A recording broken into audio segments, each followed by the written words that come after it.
criminal.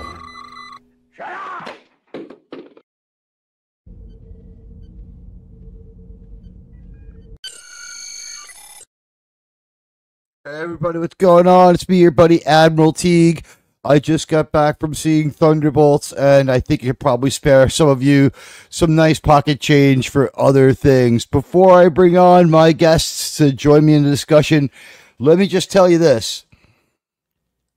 When I went to the movie theater today, there were 4 or 5 times more people than there were for Captain Falcon or for Snow White, but still not as many as were at either showing of Revenge of the Sith I've seen. So with that and by the way, the audience never reacted to this movie. So with that in mind, Thunderbolts is a chaotic, poorly executed Marvel film centered on a dysfunctional team of anti-heroes led by Yelena Belova. The movie opens with Yelena's snarky, manic inner monologue as she dives from a skyscraper and engages in a cruel, poorly choreographed fight which sets the tone for the movie's reliance on convoluted Marvel lore, especially Black Widow and Cap 4.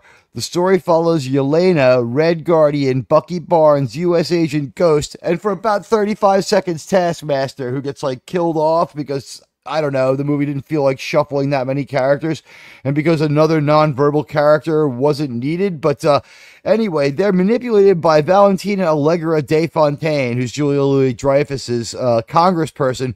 She's been the evil person in the U.S. government since the death of Gary Shandling.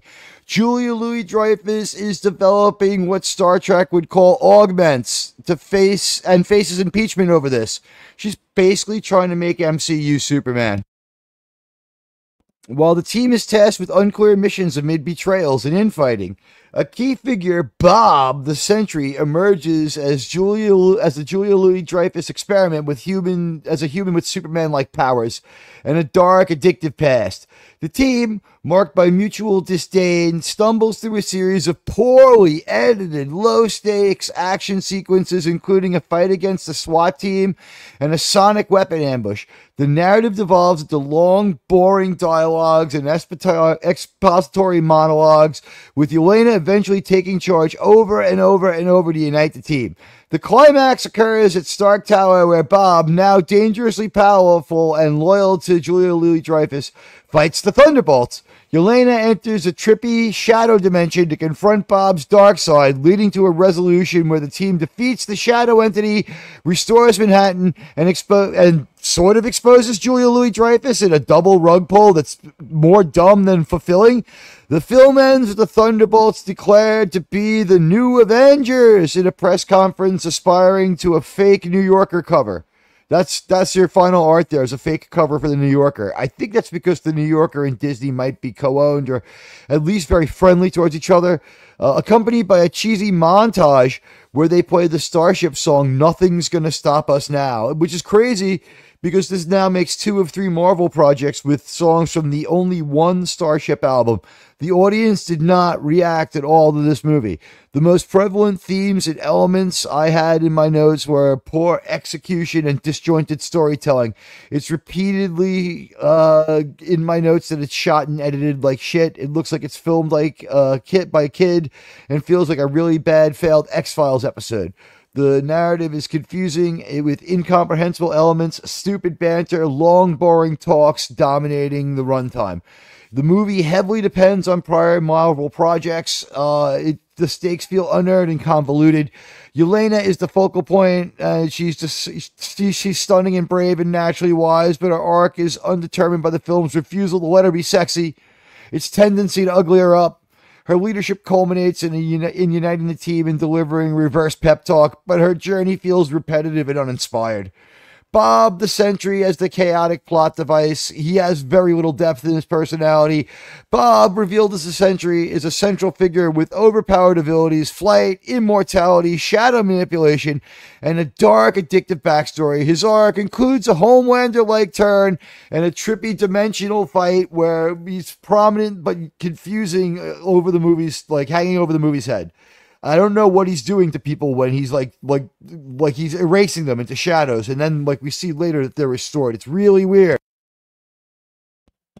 The dysfunctional team dynamics, they are characterized by mutual disdain, with nervous monologues to expose the stories and the backstories. U.S. agent, and he has PTSD and just rants about it. Bucky, he has these political rants. Characters like Red Guardian is a big fat glutton and a Soviet loser.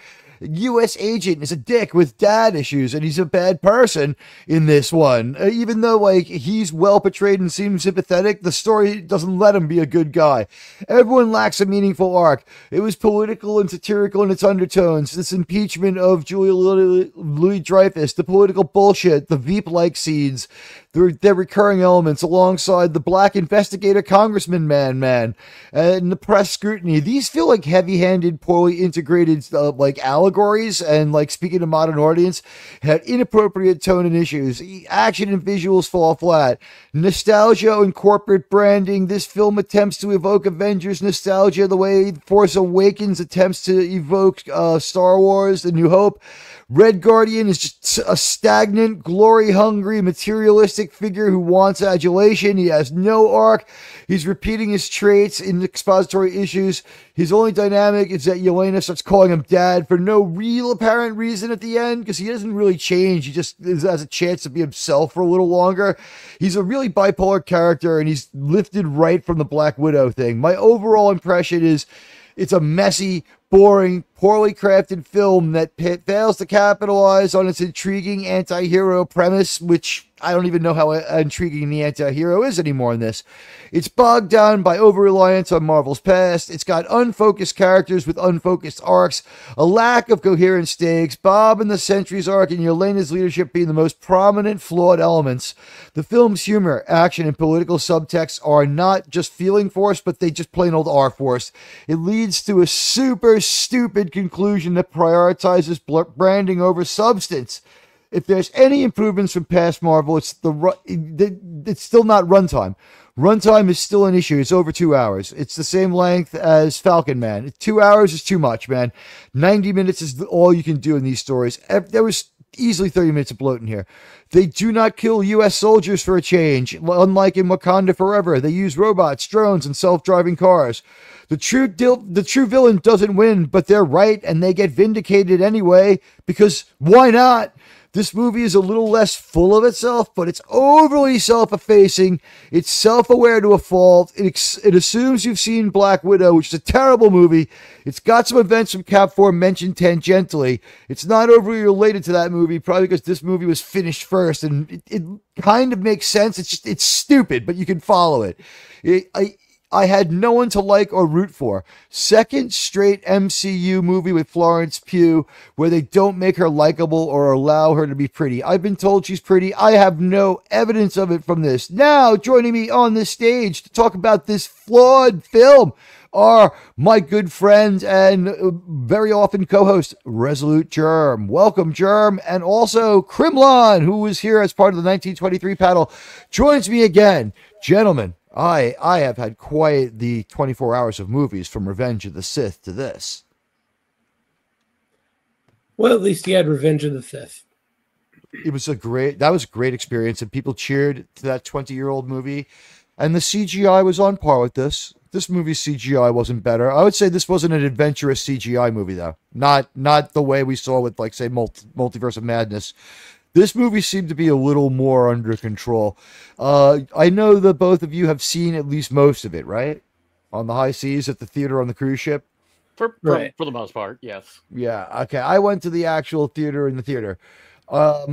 Thunderbolts, I don't know. So with the knowledge you guys have, did you think my assessment was relatively on the money and relatively fair? For the most part. I don't know what you're talking about. It was one of the best MCU films of all time. Oh, it was the bestest ever. Yeah. Bestest ever. Yes. I will say, like Captain Falcon, if we could rewind to before Captain Marvel and throw this movie out there, people would be okay with it. Well, I mean, as far as it goes, I think Bob went from Bob's Burgers to Sideshow Bob fairly quick, and that was probably about as interesting as this movie was. And it confused me a little bit because I'm like, is this another Bob or the same Bob as the rando Bob in Deadpool that we saw, where they also, because even though he looks nothing like him, The way, and like, why not call the character Rob? You know, help me out. But you know what I mean? Like we had another movie in Deadpool and Wolverine where we had a, to us the audience, pretty rando Bob come out of nowhere one movie back. He still is kind of unfleshed out in the next Deadpool movie. But he's just there. And this guy sort of shows up in the same way. It's like Bob's just there and he's Bob, and because he's Bob, we're gonna go bobbing and weaving through this movie for no reason, and we're gonna get it done for Bob. Am I right? Yes. Well, Yeah. there's not Short much answer. I can do about it. Both characters are canonically Bob. I do have that one down. We could have, with the disrespect for all the lore that we have left and right. I don't know. I mean, I will say this one: if you had a problem with non-canonical Taskmaster, don't worry, they're gone by minute 12 of this fucking movie. But what about Bob? What Bob was. Okay, so basically, this whole movie revolves around experiments being done by Julia Louis-Dreyfus's character to make Marvel Superman, and it's like sort of like in the vein of Ultron, and she's kind of like this eccentric female Tony Stark, and her thing is that she just is kind of like the not so nicest government lady. Think like Man of Steel here with like Holly Hunter hating on Superman.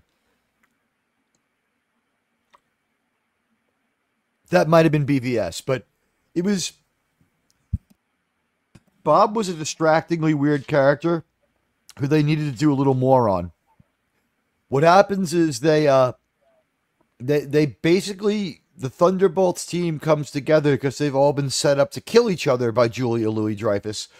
And only Florence Pugh doesn't have a fatal mission. She sends all these people who are all assassins, vigilantes, or like, you know, vengeful characters in their own right, to the same place, at the same time, with like orders to be violent, or in one case, Florence Pugh is to steal, because she quits killing people at the beginning of the movie. This is another movie where at the beginning of the movie, your hook to this movie is that check out our character, even they don't want to be them. Well, for the beginning of that part, they never do explain why Bob is in that particular place. We see a coffin-like box with an impression of someone about Bob's size squeezed into it, and we hear that he was shipped up there from like Honduras or something.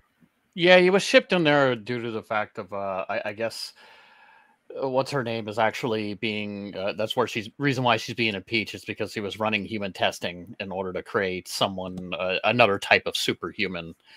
And We have to call it character modeling from now on, but yes, character modeling. She's doing some character modeling. She's modding humans in this sci-fi story from the MCU. Yeah, I guess the whole thing about it is he ended up in there because for whatever reason they lost sight of him, and he was the only one that apparently worked. Like it seems to me like they flushed everybody, and Bob was already vacuum sealed for later, because although he's an ideal outcome, he's depressed and moody. That seems to be the only reason why they put him on ice. Bob was someone who basically did what a hobo does when they sell their blood. Bobbing for compliments. He had no freaking money, and he went to that thing in the back of the newspapers that back in the day, or on your phone. It's like, you know, experiment at the university. Do you want to like see if free marijuana cures your depression or something too good to be true? He went for one of those kind of things, and they gave him some sort of like super serum, and they're trying to make, you know, like somewhere between a super soldier and Superman, and they end up like overshooting Superman. This character's way too powerful, and I don't know what he's doing, but this movie, like, it has it both ways. All those people he turns into smudgy shadows, they're restored. The city's still trashed. We don't know what happened to the people in the helicopter who were trapped on it when the pilot was turned into cindery smudge, but that is Bob's power. He turns people into cindery smudges. The bloodless deaths are like what Marvel's all about now. That's the thing they're most innovative about. But I thought that this effect with people turning into cinders or turning into a cigarette smudge on the concrete was kind of a bad effect. It was underthought and impactful. What I don't know what else to say about it, guys. What do you think of like Bob's shadow manipulation? That and pretty much everything around the Sentry, you could have just cut out of this movie.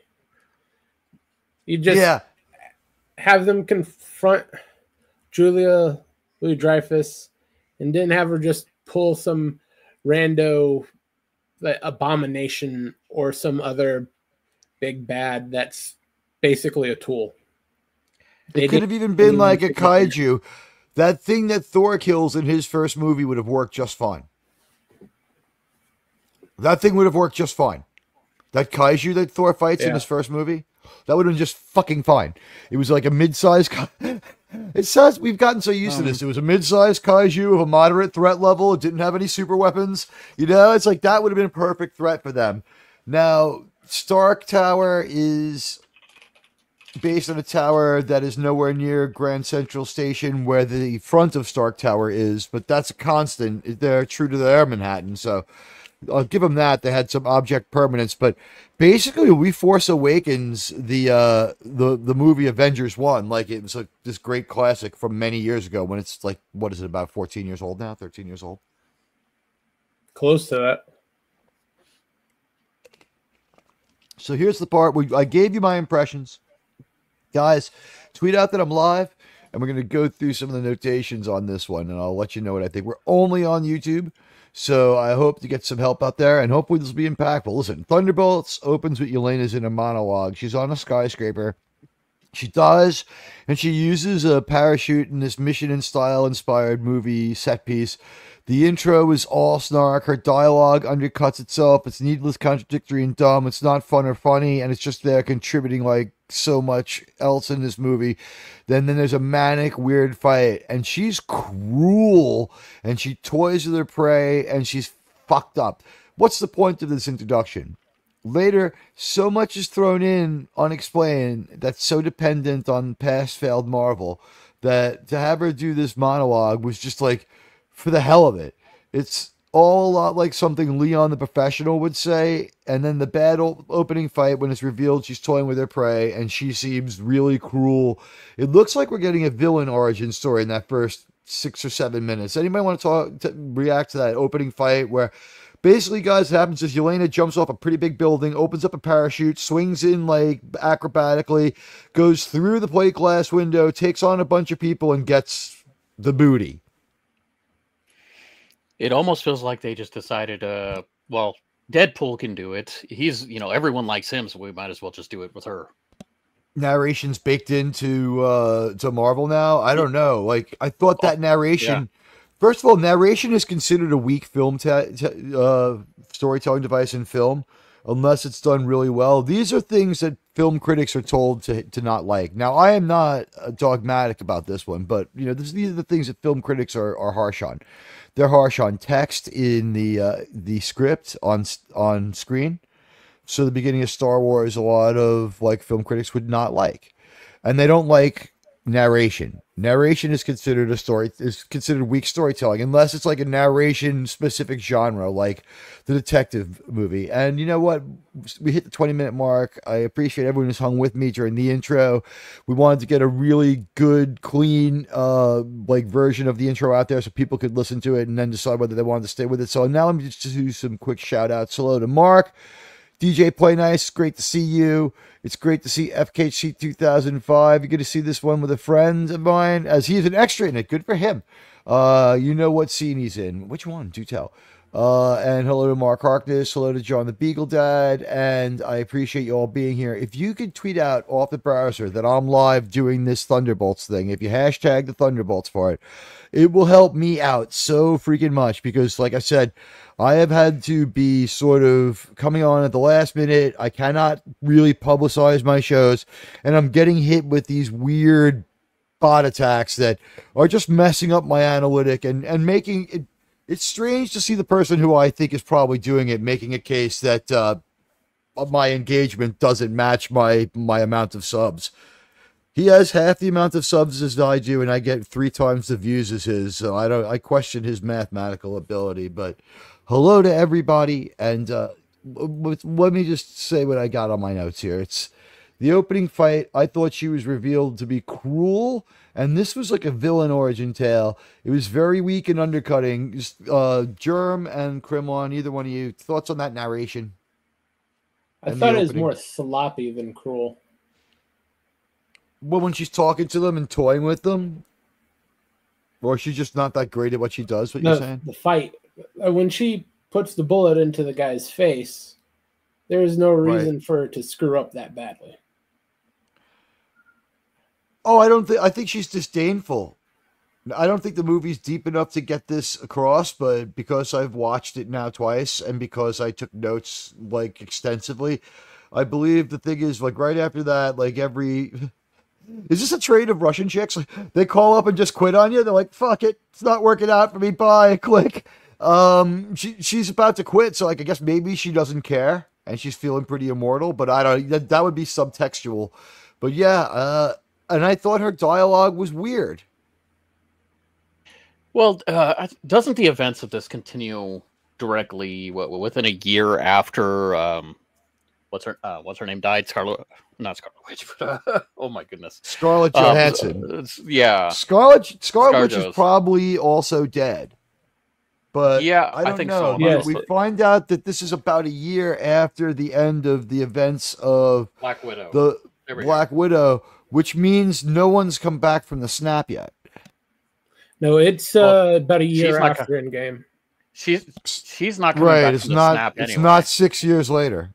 No, but they've got it wrong because they say that. Oh wait, no, she's dead, but they seem to know. I don't know. Death is supposed to be final. Maybe they're just being normal humans, but they seem to know she got soul sucked when she died because that's what happens to Black Widow, and that's what made that such an effective death. She found that out from Hawkeye in his series. Okay.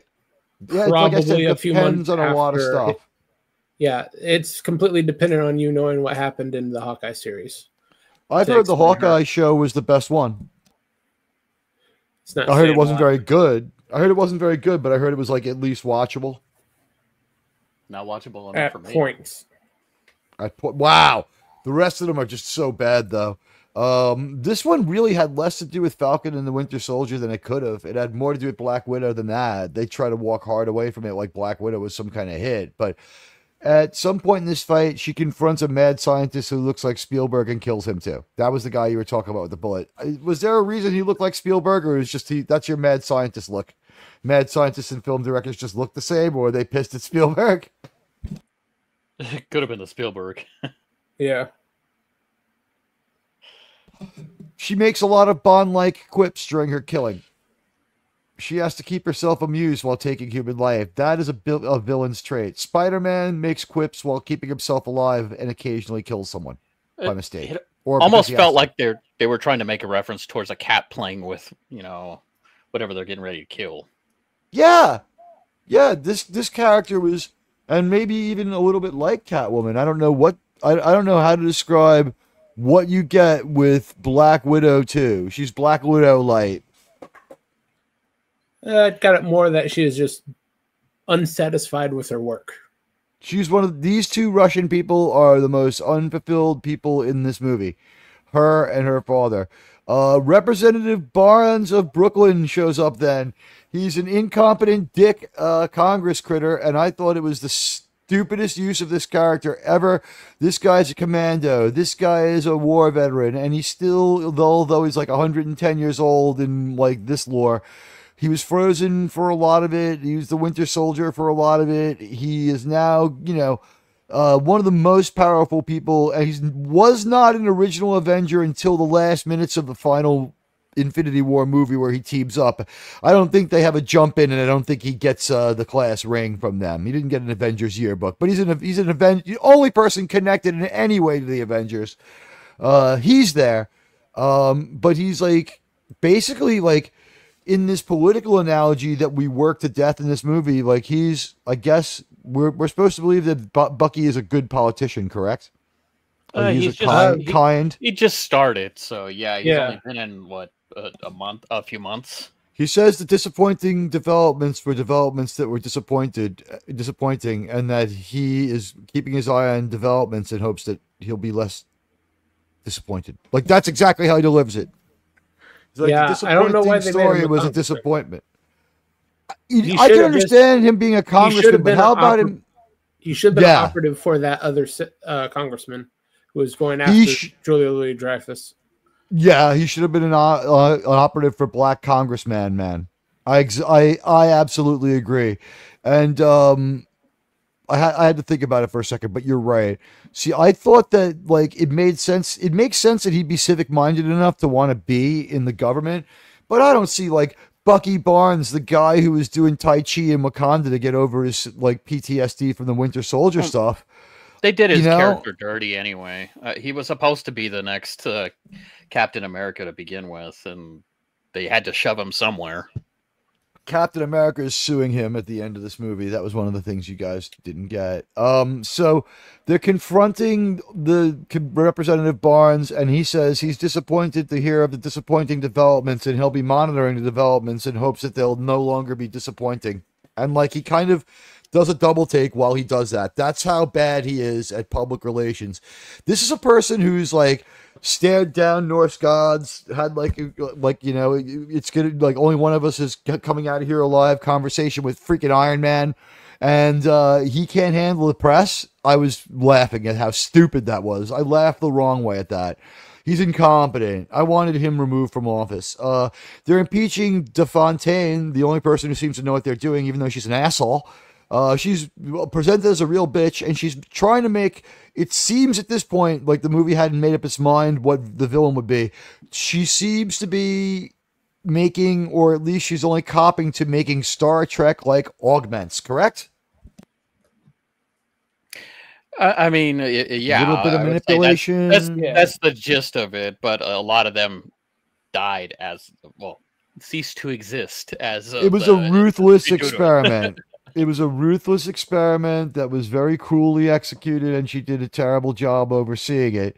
But that's basically what happened. And it looks like it was kind of like dealt with the way the anti-Alzheimer's experiment in Planet of the Apes was dealt with. Was once it failed, they're like, okay, just get rid of all the test subjects.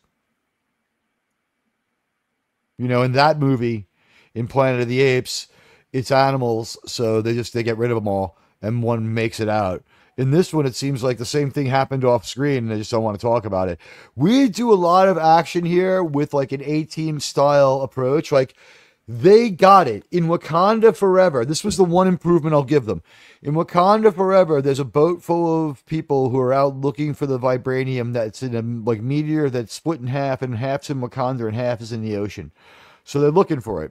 And you hear this weird siren song, hypnotizes everybody, and then everyone on the boat jumps overboard under the influence of it. And we're talking U.S. military in full gear. Everybody goes right to the bottom. It's not a very hopeful situation. And then some people try to flee, and they're CIA, and they get pulled out of the sky. And the movie just keeps going along like they were Imperial stormtroopers who got what they deserved. And it was very unsettling to the viewer. In this movie, we had self-driving cars as the adversaries with machine guns on top. We had, you know, drone vehicles. We had other stuff like that. We kind of kept it away from like killing regular people.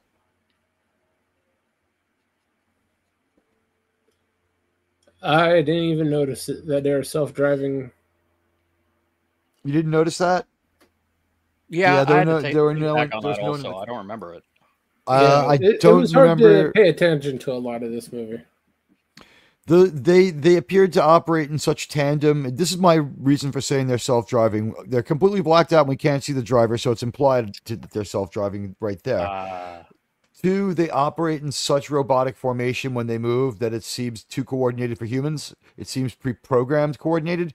It doesn't, make as much sense as it is static. So that is my two reasons. And the way the guns sort of acquire and unacquire the targets, and, I will say this, the coolest person in there is once again U.S. agent, because when they're dealing with the self-driving cars, He no longer has a vibranium shield. He has some sort of real life alloy that is like 6,000 times stronger than steel or some shit like that. But it's still not as good as what he had. But he very bravely shelters everyone else from the bullets. Like, and they still keep calling him a piece of shit. He's the only one who puts himself in danger for the others aside from Ghost. He kind of and Ghost.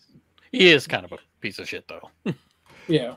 He's not really a piece of shit. He killed the person who killed his best friend Battlestar, and I wanted that person to die too. I'm all for it. When they say he was a murderer, he killed the guy who killed Battlestar. But look at the way they portrayed his character as far as the way he treated his wife and kid. I thought that was perfectly normal. She was just a bitch. What did he do? No, I'm kidding. Yeah, like, so for whatever reason, they won't allow him to be a good father. He can't just be like separated from his wife and family because he's on the job and feel bad, or they can't have lost him. He can't have lost him because he was too dedicated to his job. Basically, the bottom line is the only context we get is his wife leaves him with the kid because instead of being a father to his kid in his off time for being U.S. agent, he's like playing games on his phone. Yeah, it looked like he was on Instagram to me. He kept looking at pictures of himself. Okay, so whatever. He's caught up in himself. He's still playing games in his own mind, but he's playing games. He's on his phone and he's lost. And his wife even yells to him, "You're lost in your phone, inside your phone." And he's like, at any rate, Barnes is a loser. They're impeaching DeFontaine, who's Julia Louis-Dreyfus. She's presented as a real bitch for making these augments, as it seems. There's some Red Hulk jokes. Then we find out she's like, listen, there's no reliable Avengers. It's at this point, about 23, 24 minutes into this movie, that I'm realizing it's shot and edited like shit all around, and it looks like a kid filmed it. It really looked bad. It really, really looked bad. It was edited, choppy. It was like, and this movie didn't allegedly suffer from reshoot fever, but it was a wreck as far as the way they cobbled the scenes together. A lot of quick cuts, cut. Wasn't very conducive to being immersive. And the only thing I could say is, for a movie so slow to have so many cuts, I don't get it. It's typical for Disney. Yeah, it might be. Yeah, this day and age, Disney. They might have combined different tones from different takes, adding to the uncanny nature of the movie. Red Guardian is a fact. I noticed that more in the action scenes. The editing? Like they couldn't get, trying to edit together the action scenes. Everything else tend to flow okay. It's just they didn't know entirely what they wanted to do with the action. Here's the thing. There's overlap there that's considerable. I think you're right. But the considerable overlap is this movie's afraid to let things happen or let you figure anything out. It leads you by the hand. And by the way, if you like Star Trek Discovery, this is the fucking movie for you. Everyone walks in and has a verbal meltdown. Every character has the same thing happen to them. They walk into the room, and either they're Yelena and they don't give a fuck. And Yelena will just be like, I am Yelena, I do not care, you do not impress me, I am here to be Black Widow, you can kiss my ass. And that's just Yelena everywhere she goes. But in that attitude that she brings with her, if she walks into Iron Man, she'll be like, I am Yelena, I do not care, you can kiss my ass, Tony Stark of New York City, who is the Iron Man, who thinks they are so brave and strong, who saved New York from the aliens. I am not impressed by you. Right? Like, that's the way Yelena would she would come in, she would be like, I am a bitch, and then she would give the person's backstory. That's how Yelena does it. Everyone else has a nervous breakdown along the lines of Tilly from Star Trek Discovery, and Red Guardian is the worst at it, and then slightly more composed, but still prone to a lot of word salad explosions is U.S. agent, and then, whatever, like Taskmaster's dead in 12 minutes. We don't have to worry about that. But Ghost kind of has, like, she's the katana of this movie. She has no personality whatsoever. She's a ghost of a personality. She just snarks back at people who call her uninteresting. It's so true. And she does a couple of heroic things to save the other people where she could have just fucked off and saved herself. So they don't really do a good job with making Ghost a part of this team, but she might be the most instrumental in their success with the teleportation and other things she can do. But it's shot and edited like crap. And what we're saying is, in a lot of these expository scenes where people having word salad explosions, it'll be like a Mexican standoff or an action scene. So the expository dialogue, the explosion of word salad, it'll be like what people holding guns on each other or running away from gunfire or trying to escape an explosion. It's crazy shit, and just the nervous, explosive divulging of a backstory by every character. It was routine, guys. Am I right about this one? Well, I think you got a word wrong in there. It's not expository, it's suppository, because that's how bad it was. People walked up and just spoke their traits. Pretty much. A lot of the expository, especially early on, when they're in contact with Bob, especially with the flashbacks, that I believe they were trying to, not very well, hint at one of Sentry's villains, or they're trying to hint toward the Void, which is something significant with Sentry. Is that maybe part of that character he turns into at the end, where he's that weird evil entity? I believe so. They didn't do it very well. I mean, at all. I'd argue it couldn't have been done. It couldn't have been done worse if they were trying to expose us to something. And please hit the like and follow buttons and take the poll. We're up to 11 likes. That really helps me out. And like I said, if anybody's around to tweet out that we're live, I would be very helpful, very grateful for your help. And like I said, it'll wake up the algorithm a little bit. This one, it's been covered by everybody who had sneak peeks. I'm an independent reviewer, and I'm live now. So people have a chance to get some information and an independent view on this one. I actually paid money for this one. So the channel community deserved it. I'm going to try to stay in the loop with at least the Marvel movies. All right, back to the plot points. Listen, there's no reliable Avengers. It looks like a kid filmed it. Red Guardian is a big, fat, glutton Soviet loser. Yelena visits, and he grooms himself in a filthy sink. What's the character development from Black Widow here, that she sometimes calls him Dad? I think that was established. No, that's pretty much the same. I think that was established from the Black Widow movie. At the end of the Black Widow movie, though, they're really contemptuous of him too much. She's a lot warmer to him in this, and she still treats him like shit. But she's a lot warmer to him. At the end of Black Widow, they are actually on good terms. Yeah, she's still, I guess that's just her personality. She has to be an asshole to people because she's a Marvel woman. I don't think they've really done very well with their character development, especially the way they handled Adam Warlock and was a Guardians of the Galaxy 3 and now Sentry. That just, well, they can't seem to get it right. It seemed like, especially with Yelena, they're like, we're going to get rid of your male gazeable, we're going to get rid of your male gazeable Scarlett Johansson Black Widow, and we're going to get a Black Widow who's a little more feministically acceptable. And then since they swapped it out, it's like poor Florence Pugh. It's like, she's pretty, but she has to follow ScarJo. Then they give her this outfit, like instead of a catsuit, she has like BDUs.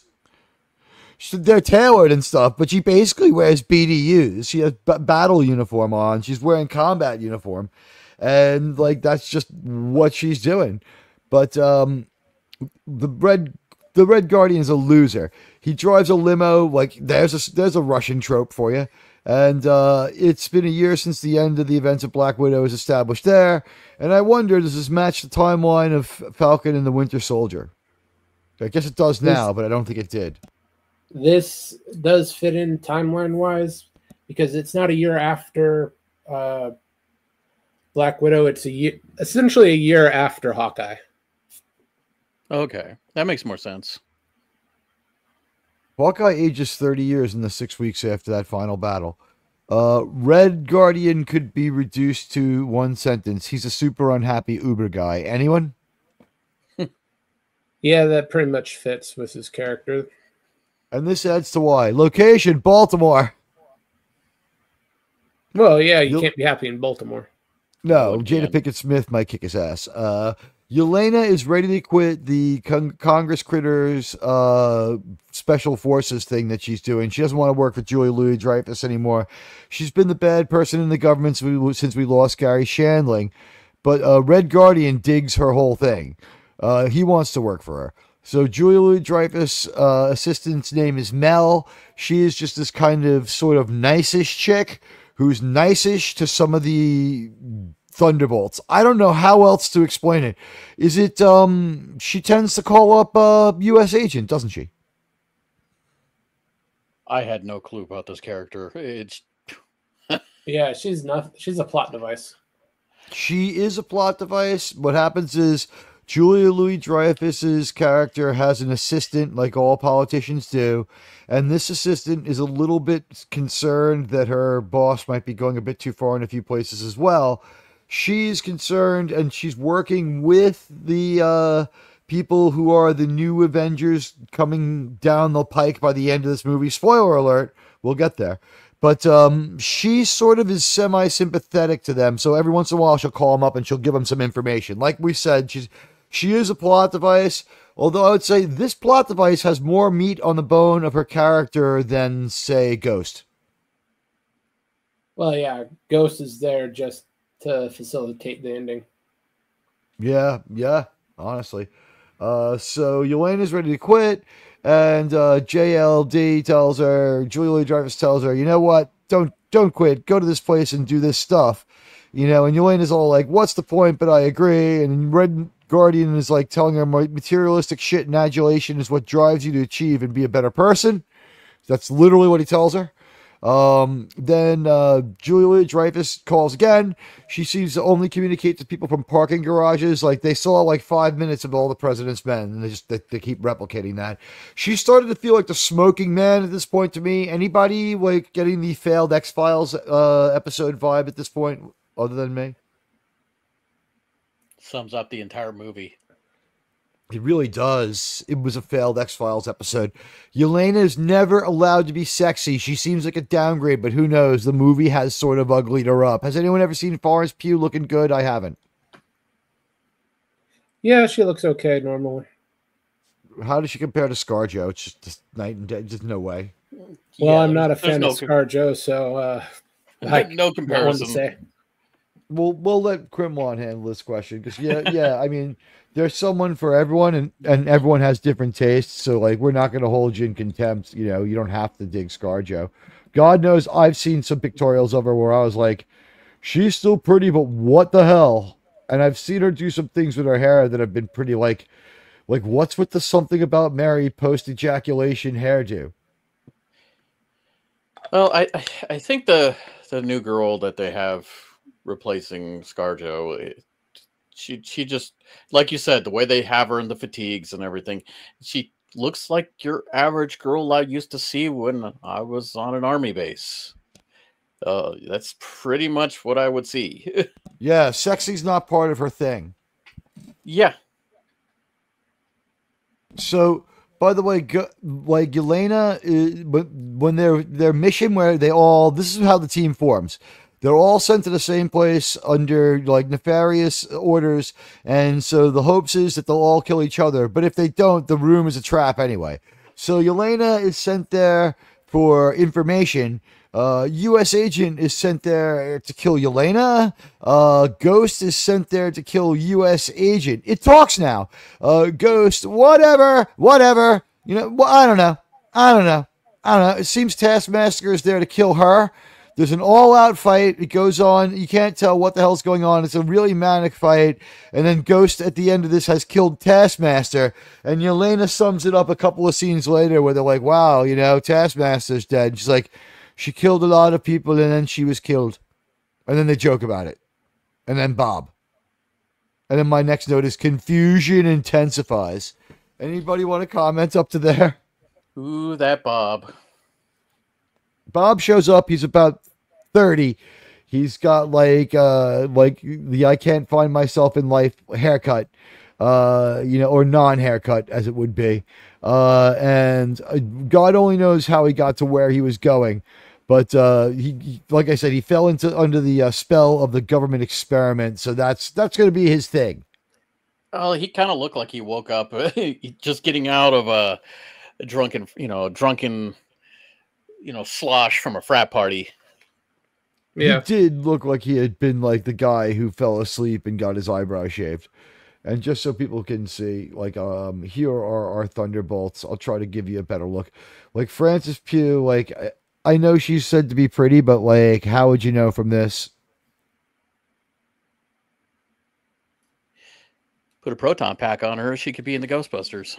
The only thing else, yeah.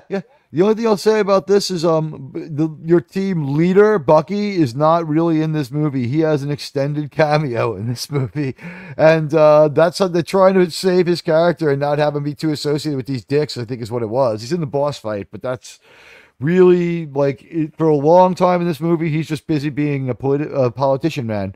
But as you can see from the way they're posing here, like she is front and center. She speaks for them. She answers for them. She tells them what to do. She plans for them. She puts people in their place. And she basically scoffs at everyone. And at the end, their big motivating speech is her being like what I would call a really uncool stereotype of a nasty Russian lady from New York City.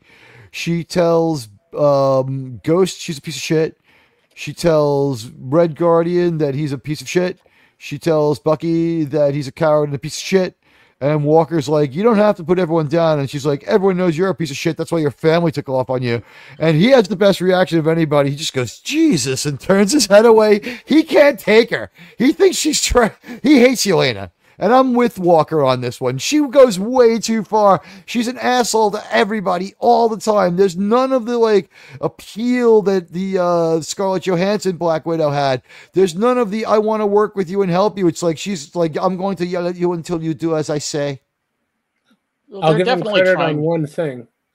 That is 100% accurate for Russian women. In your opinion. That's how they come.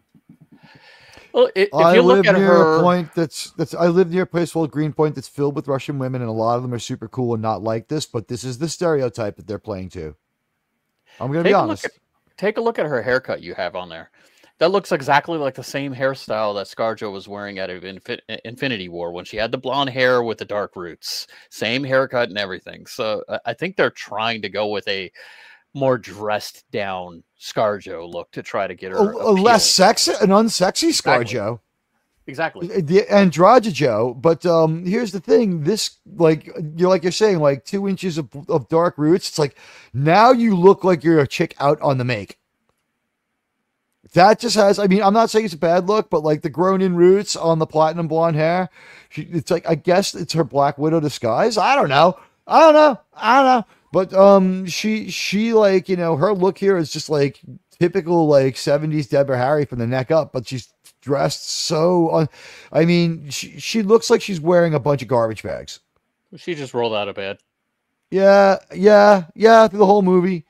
Red Guardian's got a little bit more dignity in this than Black Widow, but not much. He still gets mocked for the fact that he tried to be a good father.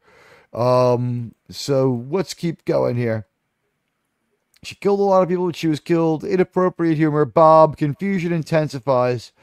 Then we have a scene right out of the show Veep. It's shit. Black investigator congressman tells Julia Louis-Dreyfus she'll be impeached. They try to impeach her. That doesn't go very well. She takes control of the meeting or of the procedure and tells everyone to fuck off. And they basically are like, wow, we better fuck off. Then we get loser. Bucky knows Julia Louis-Dreyfus's aide Mel, so that's where we get that one from.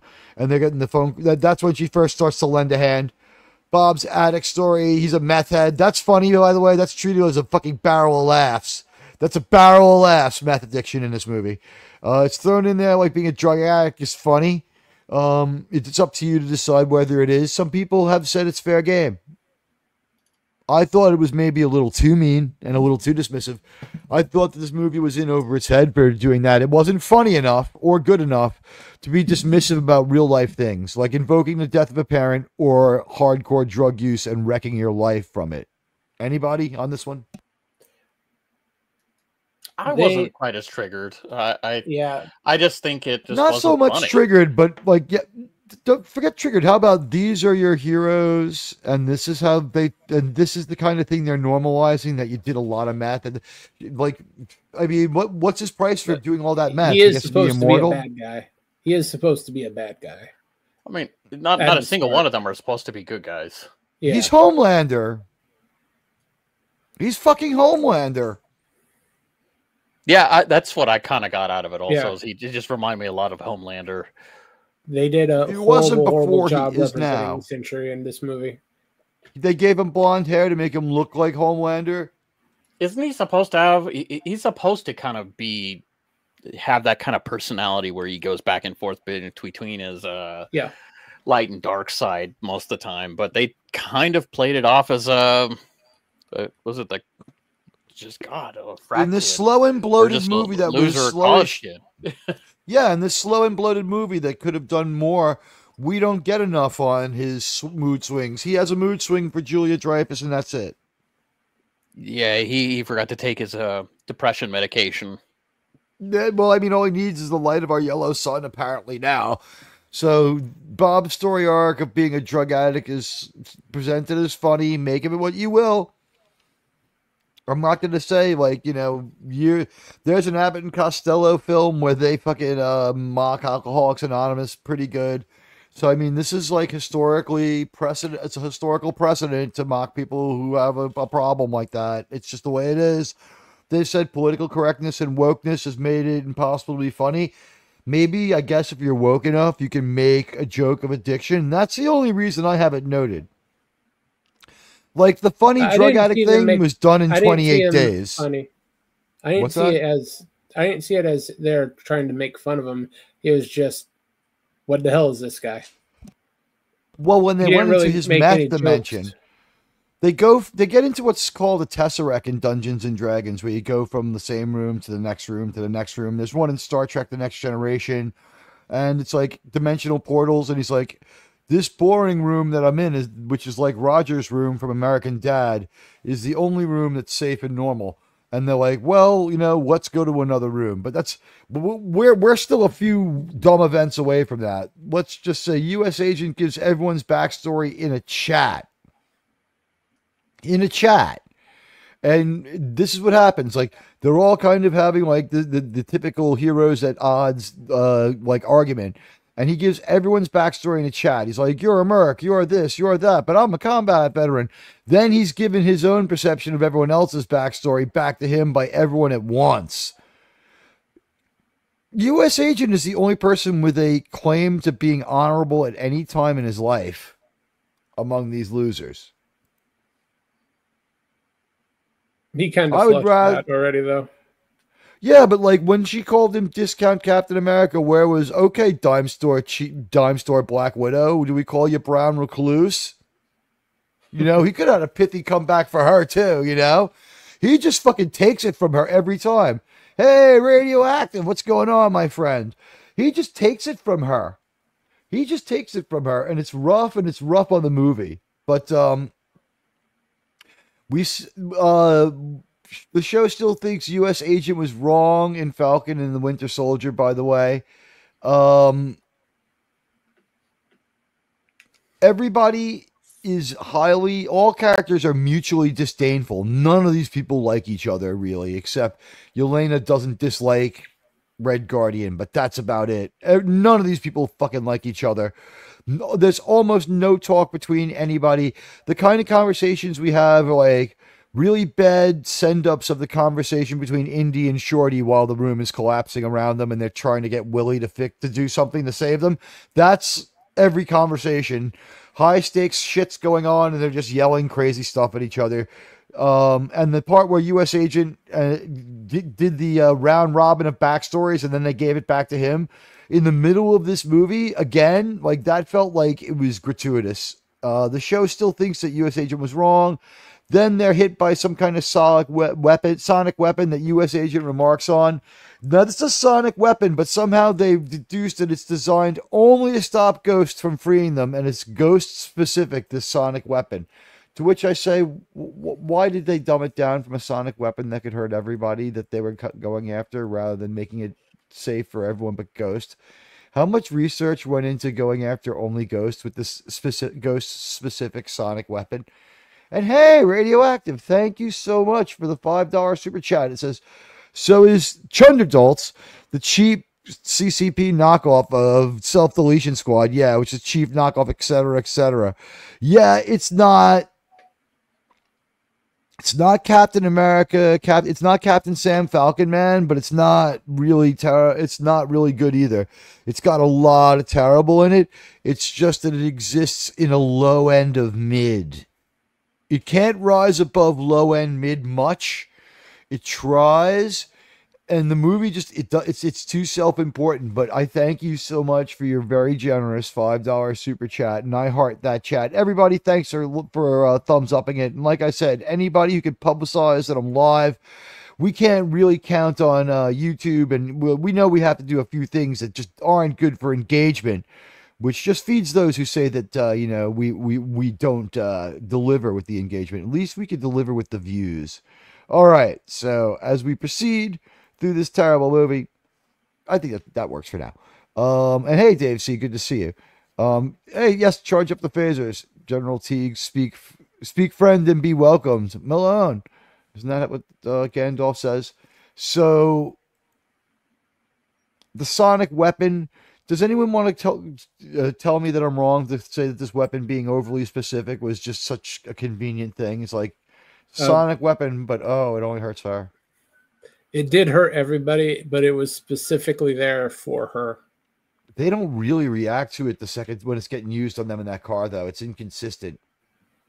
Only she reacts to it in the car. They only use it the half second when they're in the car. They establish in the vault that it does affect everybody. Didn't they use the sonic weapon when they were in the trash compactor in the beginning? Which it's kind of it was the trash compactor scene. It was the trash compactor scene. The incinerator scene was the trash compactor scene. You knew it as soon as they said it. And I'm like, what's going to happen? The wall's going to close in. Is it going to be like Temple of Doom with like blades coming in for the walls? Like, will the floor drop out? Like, what will happen? It's going to be the trash compactor scene, and it was. But it lacked all payoff because I never felt like they were in danger because they were so nonchalant. That's the problem with characters who are too cool for school, right? Like, Yelena's just complaining that here we go, facing death again. I have had enough of this bullshit. She quits in every scene. She quits. She's had enough of this shit in every scene. Who is more frustrated, her or Detective Murtaugh? She did quit every 5 minutes. It sure seemed like it. She quit every 5 fucking minutes and told everybody off continuously throughout this whole movie. What gave her the unmitigated gall to yell at fucking Winter Soldier?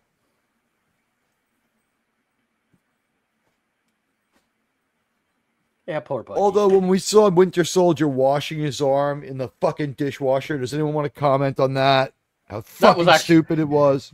It was hilarious nonetheless, but I think that... Okay, that's fair. You know what? I think you different than me. They could have timed it better, but yeah, they just. I felt like the whole movie just was blah. It was there to be there, and that was there was nothing else from it. Think how Tony Stark fawns over his Iron Man suit. Like, I would have preferred to see Bucky cleaning it lovingly with the other arm. Well, he hates the arm. Yeah, but he needs it to work. He needs that thing to work and to do his job. My father was a cop. He hated his gun. He took care of that fucking thing. Yeah, but that arm to Bucky represents everything he did as Winter Soldier.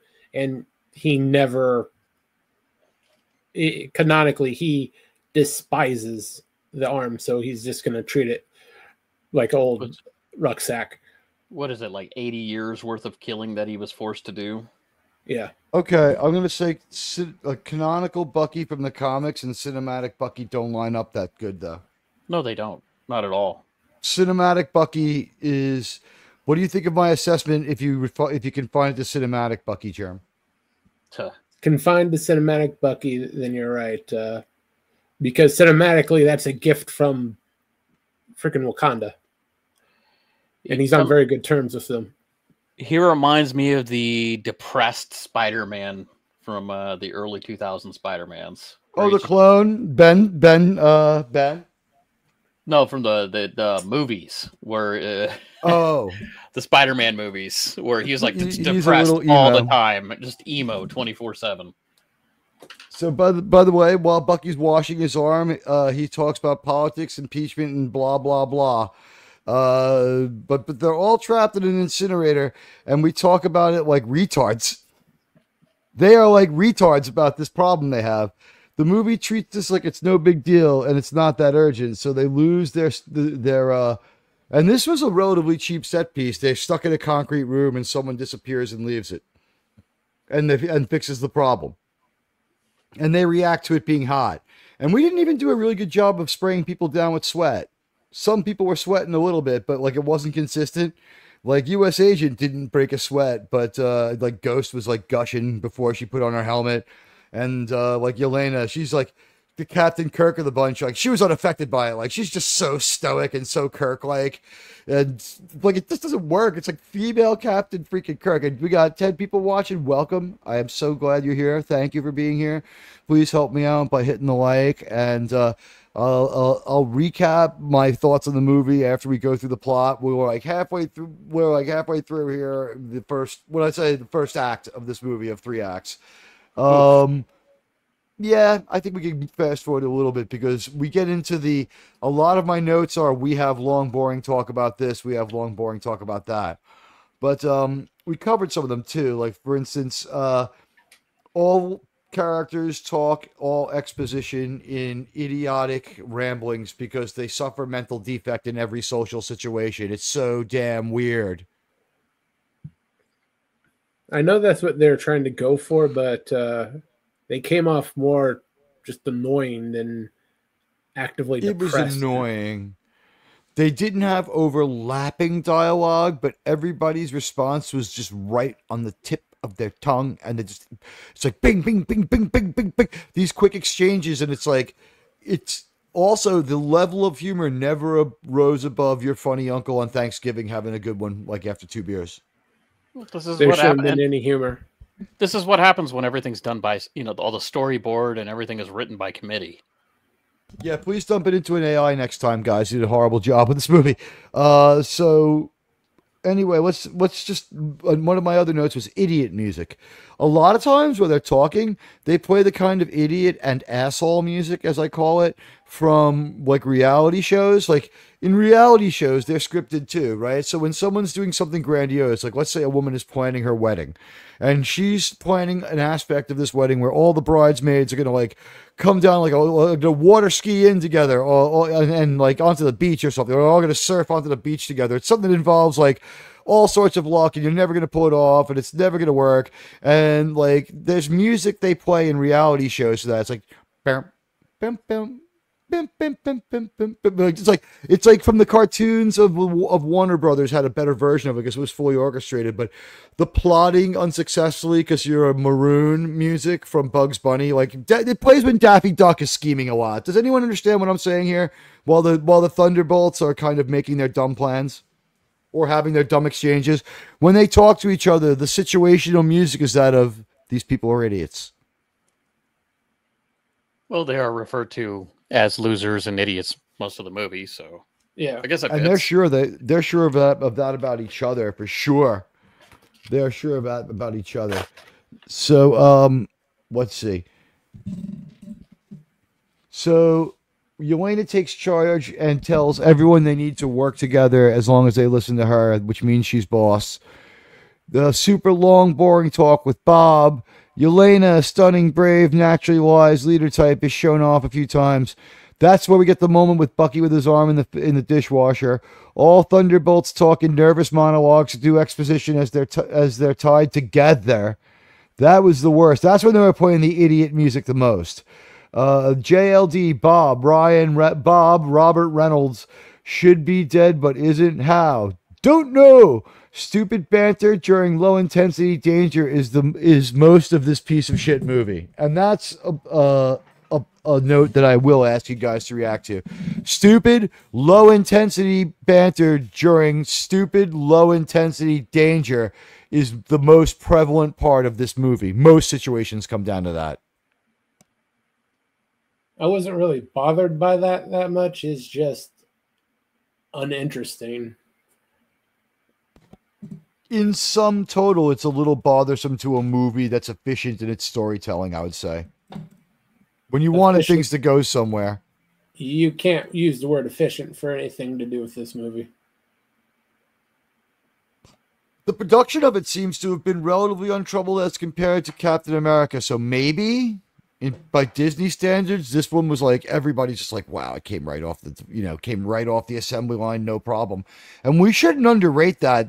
And by the way, they spent less money on this in publicity than they did on the Eternals. So they were hedging it already. So maybe they pour it on now because the movie's not apparently getting rejected. It's getting generally mixed, but leaning positive reviews. Last I checked, really stupid dialogue gets worse as the movie goes on.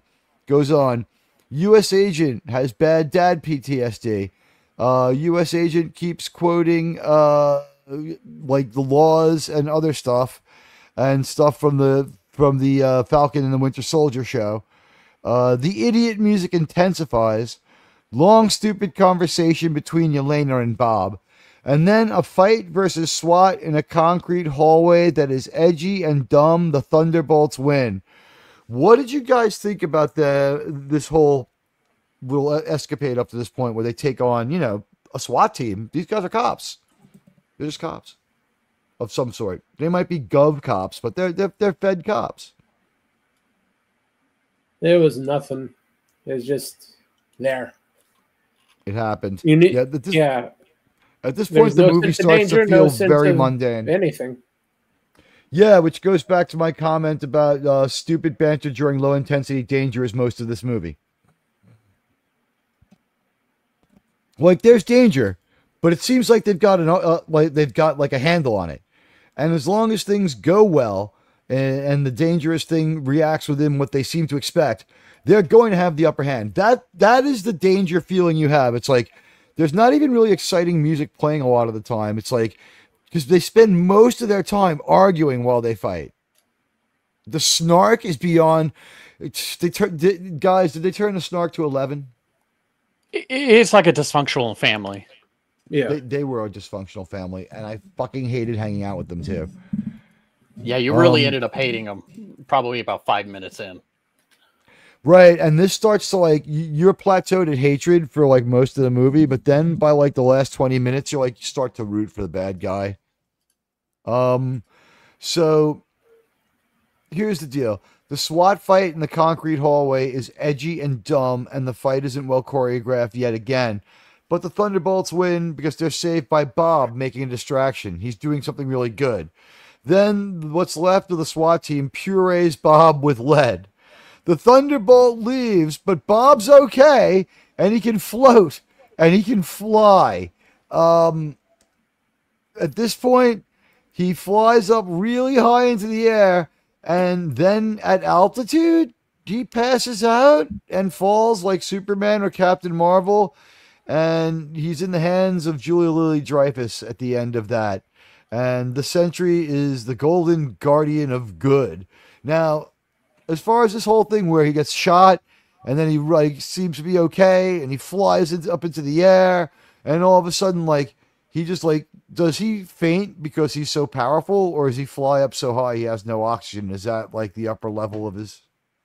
I think he didn't realize he actually had powers. He just kept passing out quite a bit. He even mentioned it in the beginning. They made it seem like he just passed out because he doesn't They could have easily sold it with a few gasps to try to catch his breath before he fell. You know what I mean? Like he just flew up too high. But he just he flies up so high that it overcomes him and he falls like 16 miles and it's just fine. Jerm, didn't he mention earlier on that he had episodes where he would something bad would happen and then he'd pass out and everything would happen while he was out or something like that? It's so hard to follow. Yeah, but I just figured he was a lying meth head. He's supposed to have blackouts. Yeah. I'm supposed to believe this meth head. All right, anyway. The Thunderbolts. Here we go. So, Ghost and Yelena have the most facile talk ever about Task Manager. we find out the press is closing in on Julia Louis-Dreyfus. They're lost in a desert and a long, boring, stupid scene. And Red Guardian shows up with his limo, just blowing the horn over and over, being the least discreet person. And then he jumps out of his limousine, and Red Guardian, as though that they don't trust us to remember things from one minute to the next, repeats everyone's powers and traits as he walks from them. And so it's like Galaxy Quest. It's like, my, how you've grown, and Captain, you are so brave. You know, it's like, what the fuck was up with Red Guardian's appearance? And when he shows up, Yelena's like, oh no, here comes my dad. He's a loser. Like, she's 35 years old. She's not over that yet. Dysfunctional family. Turns out him showing up acting like an idiot was the best thing they could do. His tricked out limo turns out to be a joke. Then we come back with the sonic weapons. Now they're really fine-tuned onto Ghost, or like Germ says, they use great discretion. Bullets by Yelena are hitting mines on the drone vehicles. And the reason I'm saying I'm pretty sure they're drones is that we blow them completely apart with no hope of survival. So, you know, that maybe the most artful thing about this movie was how we didn't know who or what was driving those things, and it seemed to be remote control. I felt the implication was that they were like AIs. Anybody? Am I the only one? I think it was just more along the lines that we're just trying to get things destroyed without actually trying to show people. Yeah, I mean, that's definitely what they're doing. I felt there was an implication. Now, they do ride up to one of these vehicles. It's one of the flanking vehicles. And it's like suddenly a bomb is thrown at it. And it sticks to it and it's blown up. And up rides the Winter Soldier. And he goes to... I mean, you know what? There are people in the vehicles, because what happens is he does ride up to one. And they open the window and try to get him with a shotgun. Now, is this the control vehicle? I couldn't tell you. But at least one vehicle has people in it. He rides up next to it on his motorcycle. He's going to do the same thing to that one. They roll down the window, stick a shotgun out, don't bother to fire it. He pulls it out of their hand, turns it around Terminator 2 style, fires it into the limo a couple of times, and blows that one up or whatever. And then so he's rescued them effectively from everything that's chasing them. They're going to be very well disposed to him. But what he does is, with the last drone vehicle or vehicle that's chasing them, he takes the shotgun that he's acquired. He fires it at the drive chain. For some reason, a bike chain comes off the back of it, guys. A fucking long tow chain comes off the back of this thing. Bucky jumps off the motorcycle, wraps it around his arm a couple of times, pulls a vehicle down like that, and then, like, with another, at some point with another one of these flinging darts, he tosses it and puts it on the back of their limo and blows their limo up, flipping it over violently in a way that would kill everyone who wasn't a super soldier. He has no idea who's inside. What the fuck is going on with Bucky? This was a pretty dumb fight scene. He's weaving in and out with his motorcycles. It's kind of cool. He's taking out what I was assuming would be drone vehicles. At least one of them has people in it. He shoots one of them in the drivetrain. Some piece of cable or something just drops out from underneath it. Why? We don't know. We don't know. He might have fired it at the winch that was on the front of this thing, if it was a utility vehicle. But we see him firing towards, like, the front tire. But, like, it's not a good... Like, maybe that's an editing problem there. We don't see him shooting the winch loose. Because that vehicle would... in the real world, have a chance to be outfitted with a winch, and that would explain why there was a steel cable that he was able to pull it back with, because he just jerks one of the vehicles to a stop, and he blows up the vehicles with our heroes in it, flipping it straight over. And yeah, you know what? Admiral Teag's notes are pretty unforgiving, aren't they, Grimwan? Yeah. He uses a bomb to flip the limo, and then we go back to the bullshit politics. And then Julia Louis-Dreyfus messes with co-opted loyalty and perceptions of Bob. This is where he's like, why should I have to listen to you? I'm Gary Mitchell from Star Trek. I'm God. I'm as powerful as Thor. He did say he was a god. I appreciated that in his moments that he was given to be a villain, he at least went for broke, the actor. But that character and that actor and everything, like, he may have been poorly cast, but he gave them what they wanted, which was, he's this weird flake guy who could have been played by a young Owen Wilson, sort of flaking his way in and out of doing the right thing. And even when he does the wrong thing, he accidentally serves good because he's just so goofy and dumb. Wow. Yeah. Wow. Wow. Yeah, he says that a bunch of times in Loki. It's funny. So Bucky, JLD messes with the co-opted loyalties and perceptions of Bob, and this is when he tries to break loose, I believe. Bucky and Walker go at it, long, boring exchange. Val, the assistant of Julia Louis-Dreyfus, calls Bucky and tells of the dangers of Bob, who now has some Superman traits. He powers up real fast in about 20 minutes, but this movie is still so slow. He just has these powers. He gets them off screen. Good enough. I don't know. Did anybody believe in Bob, or was that just like, did they go a bit too far in a few places with Bob? Anyone? Everything with Bob is completely horrible in this movie. I feel like I heard this whole little thing about having faith in Bob at some point in time. What movie am I thinking of here where they say, "Oh, pray to Bob"? What about Bob? I don't know if it was that one. But here's Bob. Harrison Ford, what is the most dominating trait of the Winter Soldier? Had a mechanical arm. That is exactly correct. Now, in this, Harrison Ford, you were in the movie that precedes this. Do you feel in any way responsible for how terrible this fucking movie is? Dare you? It wasn't me. It was the one-armed man. Yeah. Find this man. All right. You know what, Harrison Ford, your acting in Captain America 4 actually wasn't that bad, and you were at least okay in 1923, so I'm okay with you. I don't care. All right. You have it your way. So anyway, the unforgiving Admiral Teag notes, we have the entire chain of events in this movie. I got to start going a lot faster. So here we go. Bucky, don't be like me, believe me. Then we stop, and Val's plan is to save Bob. She gives him like a kernel of an idea. Bob can only sort of control his powers at this point, is implied. And hey, JT Kirk is out there. Thank you for the $2 super chat. The word decent doesn't apply to this film. You know what? You're kind of right. It's not really that good. It's not a great movie. The word decent doesn't apply to me.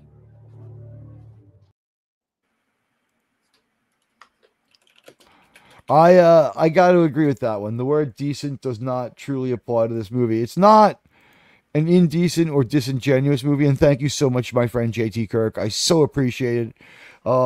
Yeah, you know what?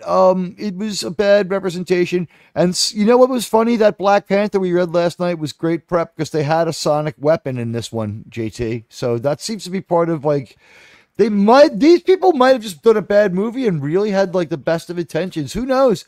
Someone did some research. Sonic weapons being used in the milieu of Falcon and that world. We read a 1977 story where they were using it on him. But yeah, for the love of Bob, and it's good to see everybody. And Buddy thanks you as well, and I thank you. So let's go with the unforgiving notes a little more. So Bucky, don't be like me. Believe me. Bob can only sort of control his powers. The Thunderbolts are losers who talk like assholes and have a long, boring talk.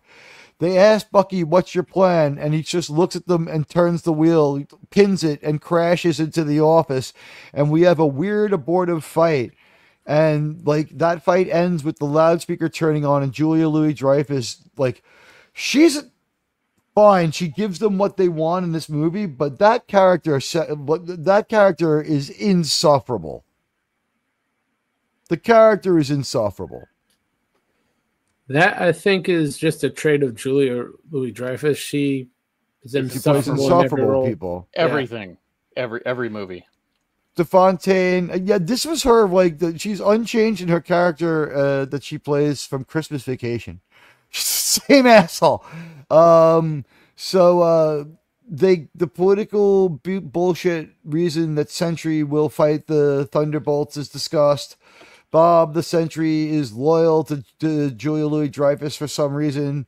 And then for whatever reason, she's taken up residence in the penthouse of Stark Tower, and she's hanging out where fucking Loki gets offered a drink by Tony Stark. But she's not cool. It's not fun. And no one's wearing a Black Sabbath t-shirt. I thought that this was like really just reminding us of how far they'd fallen in a stupid aesthetic place to put them, as far as it's been remodeled a little bit, but this is where we saw the franchise kind of hit its greatest heights, and they're going to do this there. It was like, let's dishonor this corpse. Anyone want to talk to me about that one? Sure. Yeah, it was a pretty bad attempt to try to relaunch the Marvel superhero team, because they are supposed to be the replacements for the Avengers. We go 1 for 1 on Avengers shots for a long time after this. It's interspersed with new stuff, but we work our way to 1 for 1s in the street in front of where Stark Tower is supposed to be, which is actually the front of Grand Central Station, for those who know New York. They're so desperate to try to make this the next Avengers. Well, they do it at the end in the most forced and stupid way, and we're getting pretty close to that. Was it glued by an electric piano and zip tied onto a Guardian bike? No. When we see them, they are like, just like, they look like, they look appropriate enough. I didn't have a problem with them as props. The sonic weapons mounted on the, let's call them drone jeeps, in the hopes that they were supposed to be. The sonic weapons were appropriate enough. They didn't jar me or throw me out of the movie at all. Did you guys find that? I found them to be fine. Stagecraft in this movie wasn't bad. It wasn't even noticeable to me. So it didn't throw you off, so it wasn't at least bad. On a scale of the live version of Snow White to Section 31 flavors, how bad was it? It was better than either of those movies, but it was longer, so that's the thing, is like 30 minutes longer than Section 31, but Section 31 was really fucking stupid. This movie was stupid, but it laid a clear path of story. It didn't require you to be generous and like make leaps of faith and then read things the next day. Like, you will understand this movie. You won't have a problem with that. Like, there's nothing without the lore. You'll still get it. Okay. Help, our IP has fallen and it can't get up. That might actually be the truest thing anyone has said about this one.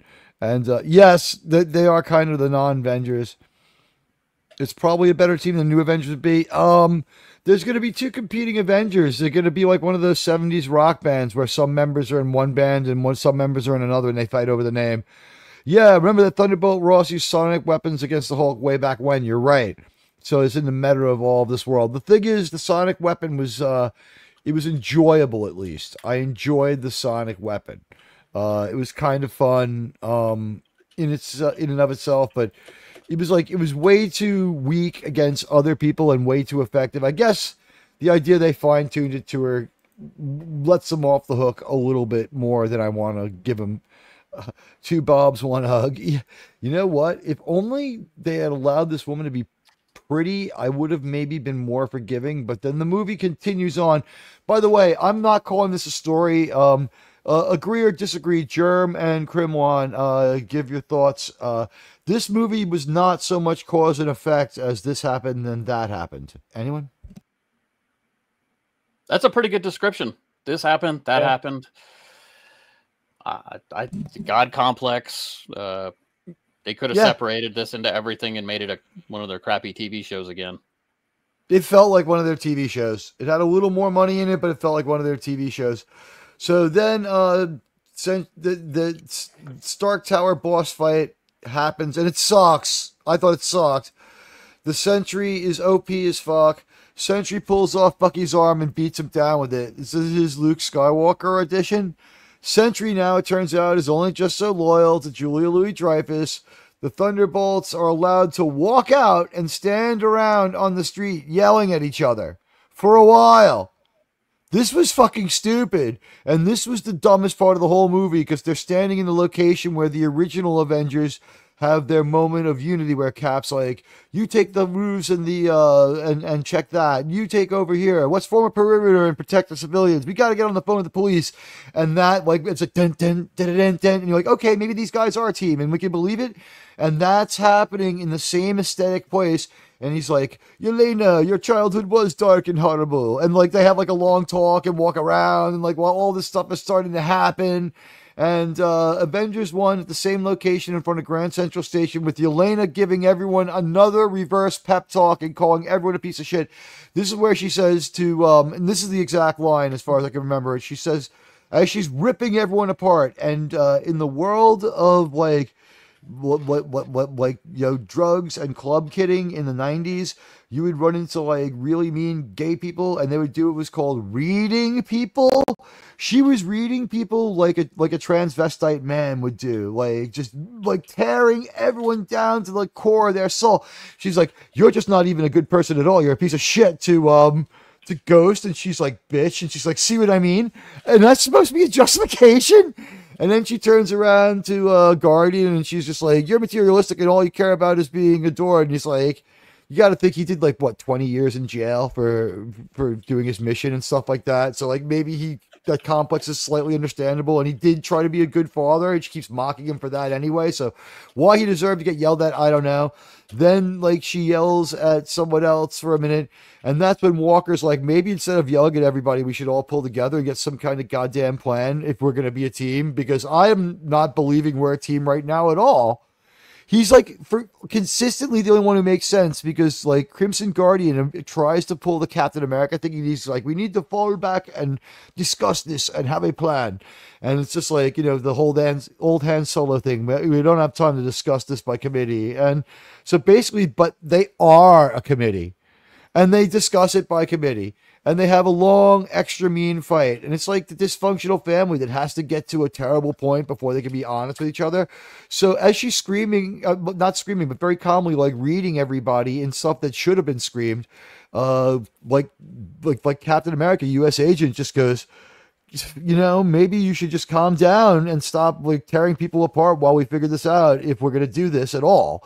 And she goes, well, everyone just knows you're a piece of shit. That's why your family left you.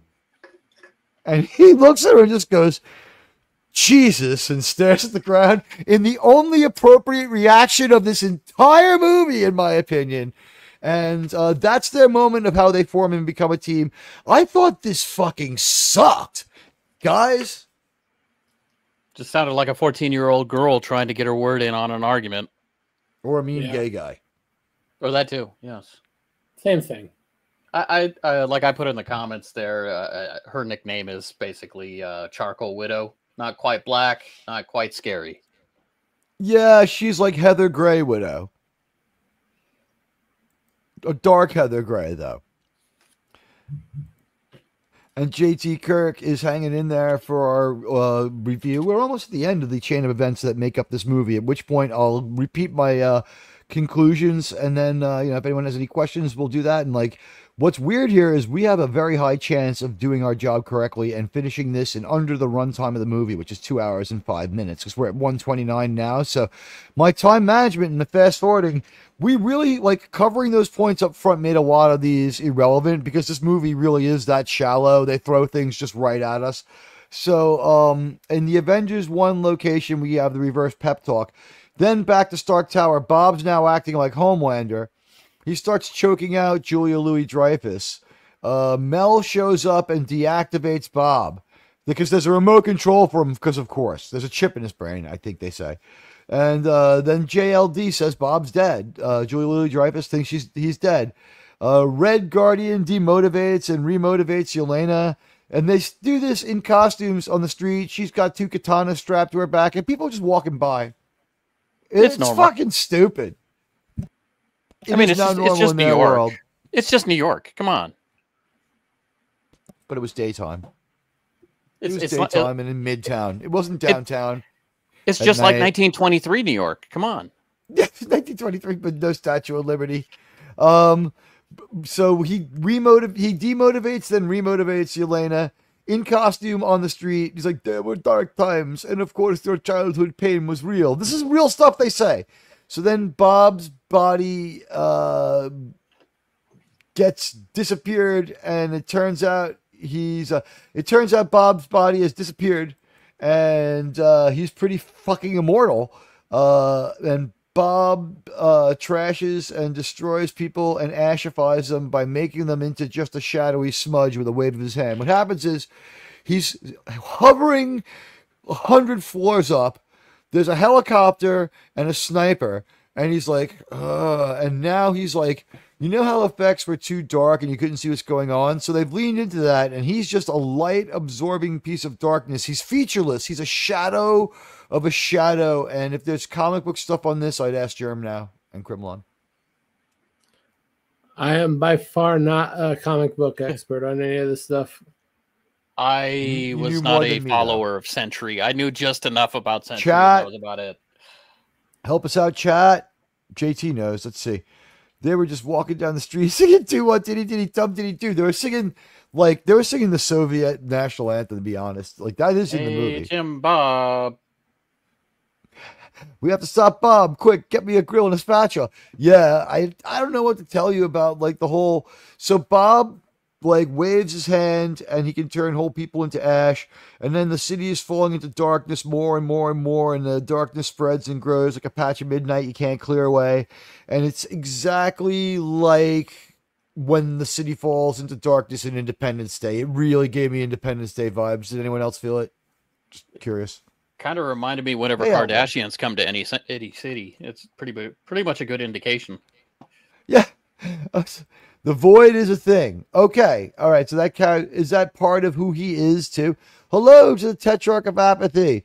Hail to you. That's Sentry's alter ego, the void. Okay. So with very little setup, so we'd have to call it largely unearned, but at least there is some setup for his moodiness and his darkness. And they talk about how if you give Steve Rogers these kind of powers, you get a really better person. If you give it to a moody, messed up fucking drug addict, maybe you'll get a moody, messed up fucking superhero. And that's kind of what happens. Should have given him a Snickers. Yeah. Or let him stay at a Motel 6 or have her stay at a motel. The writers should have stayed at a Motel 6. Disney needs to have all these things happen at Motel 6s from now on and have all their writers meet there because they need to. And it's good to see everybody. Listen, let me run through a couple more. Yeah, I would have liked to see anyone slap into a Slim Jim or someone with the charisma of Macho Man Randy Savage. At any rate, Bob's attack initiates a Force Awakens tribute to Avengers 1. And we do a few one-for-ones on that mixed in with some new weird dumb stuff to just connect it by way of making it happen. And it's not like it's convenientitude being like rubbed onto the plot. It's convenientium. It's convenientium. And it's just the most convenient ending, and things happen because they do, and and the reason they happen is because they don't not happen. Then the movie villain becomes super evil and snuffs a child. And the attack goes on until Yelena like calms all the fun down. And he sort of like focuses on Yelena. He shadows her, and we immediately see that once you become shadowed, you go into a different dimension. Did you guys see this? I think that's Yelena, just before that. Yeah, okay, right around that time. That's when the rogue wave hit the cruise ship. Okay, so you would have wished you had the norovirus rather than watch this, JT. We see sun's getting really low. Yeah. But what happens is once the void hits her with whatever his void beam of darkness, she is smudgified. But just like in the Loki TV show season 2, she's not dead. She's actually just in another dimension where it's like weird. And we immediately see her in some kind of dimension of darkness, reliving her past. It's got a Wizard of Oz trees that grab her, and it gets weirder and trippier, and it's dumb and it's slow. Yelena then, get this, shoots a mirror and jumps through it into another dimension where she sees herself as a loser drunk. Now, I believe she has confessed to this behavior, so it's her true self in that real world. So I guess she's grappling with her demons metaphorically by grappling with them literally. They are personified as her, and she's fighting herself. And we see Bob in a mirror. It's dumb. Yelena passes through another dimension without bothering to do the mirror breaking thing this time. They skip the effect.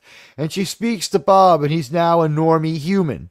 The movie's in over its head with Bob's dark childhood. Bob cries to Yelena. My notes are Z's. The room they're in attacks them, but the other Thunderbolts just appear and save them. Good for them. Yeah, they just appear. They just appear and save them. The shadow grows to cover Manhattan. Now it's everything. Oops, sorry, I'm just trying to get my notes right here. In this movie, meth use is considered hilarious. They go to a dimension where they see Bob in his former self as a drugged up guy dressed as a chicken, and he beats on them with the chicken shop shack. Best scene ever. It's kind of copied off Joker. And now they're at this point, they're two Inception jumps. Think of the movie Inception. They're two Inception jumps removed from reality, unexplained. You know what I mean? She does a couple of dimensional Inception jumps now. The shadow grows to cover Manhattan. In this movie, meth use is hilarious. Time travel to see Bob's first day as an experiment. It wasn't so great. Bob's dark side is its own entity. We found out it's the void. Thank you, chat. It's unexplained in the movie, though. Cinematically, you wouldn't know. Bob versus Dark Bob in a dumb fist fight. And I was reminded of The Enemy Within meets The Alternative Factor. It was two bad Star Trek plots mashed together from two TOS episodes, like one bad, one good. One of the few bad TOS episodes, though. I do see the comparison. Right? It's not quite that, but similar. There's so Yelena alone frees herself from this weird shackled existence and attacks. This allows the others to free themselves. They end up in a heat on the streets as the shadows recede. The shadowified people are shown to be restored. We see a few of them back, like the little girl, which starts the evil part of it. Bob's sort of out of it. A comic end for Julia Louis-Dreyfus seems to be happening, but they merely are about to grab her, and she's actually trying to escape, and she's trying to get an extraction. They see her on the street. She's just standing on the street. She doesn't run away, nothing. She just gets on her phone. She's like, what I really need is, an extraction. And they see her, and they're like, all right, you're coming with us. And she's like, you can't do this to me. I'm too important. And they're like, no, we're going to grab you. And she's like, no, you can't do that to me. I'm too important. And they're like, no, you're not that important. And she's like, I'm important. And like, no, you're not. And then so she dives through like a fold in a tent. There's like a tent behind her.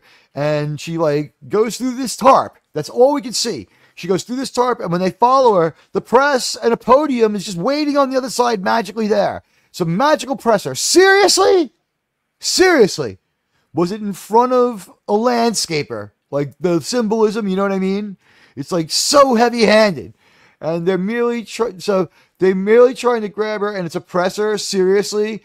And she introduces them as the new Avengers, and she's the most unworthy person to do this. She's actually this movie's villain, and she's like, I want to present to you. And like, we see them looking at each other, you know, while she's saying, it's like, and also it's like, dun, dun, dun, dun, dun, dun, dun, dun, dun, dun, dun, dun, dun, dun, dun. It's like the new Avengers. And it's like, wait, what? That's totally inconsistent with anything. Dun, dun, dun, dun, dun. And they're trying to be all heroic, and they're all talking snark and talking about how it's bullshit. And they, like, so their introduction is the new Avengers with the Avengers theme song, the real Avengers theme song. And then Yelena, during this presser, walks over to Julia Louis-Dreyfus and whispers into her ear that we own you.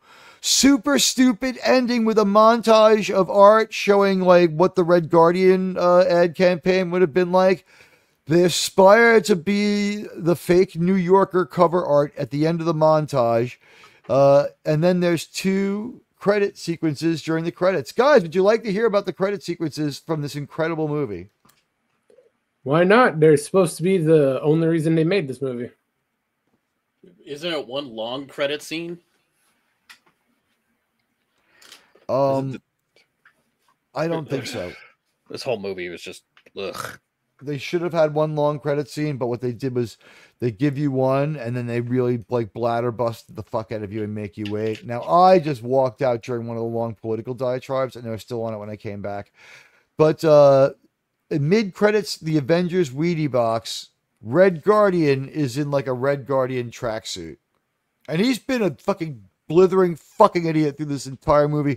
David Harbour, I'm so sorry, but as much as I liked you in Stranger Things those first few seasons, you've now become like the symbol for the cucked man. You are the soy loser. You are the worst father figure ever, and you suck. Your characters suck. You are a good actor, but you have not been well served. And now what's happened is you have come to the point where your characters suck, and I don't like when I see you. So that's the mid credits. Is the Avengers Wheaties box. He wants adulation. There's this very average looking woman, and she's buying cereal. He's like, you see these cereal boxes? And she looks at him, and like he's a little more cleaned up, but he's got like this like fucking like Soviet Union style tracksuit on, which is like whatever. And he's like a medallion. He's got like the hairy chest thing going, you know. And it's sort of like when his character on Stranger Things thinks he's Magnum PI. You know what I mean? But like dumber. So like this woman's like, yeah, okay, maybe it's Ms. Marvel's mom. I don't know. But she's like, yes, you should buy this cereal. Has riboflavin and has picture of Red Guardian hero. And he strikes a pose and smiles. And she's like, yeah, okay. And she just like trundles away with her shopping cart, and he's like looking after her, like not getting the fact that she doesn't recognize him and it doesn't register for her. He's like, oh, she must be a hermit. Like, I don't know why, but that's the deal with the mid-credit scene. And then it's just like it occurs to me that while we could say he stayed true to character, he has no arc. Then we have to listen to Nothing's Gonna Stop Us by the Starship. This is the second project with a Starship song. Daredevil had We Built This City. There's only one album by the Starship.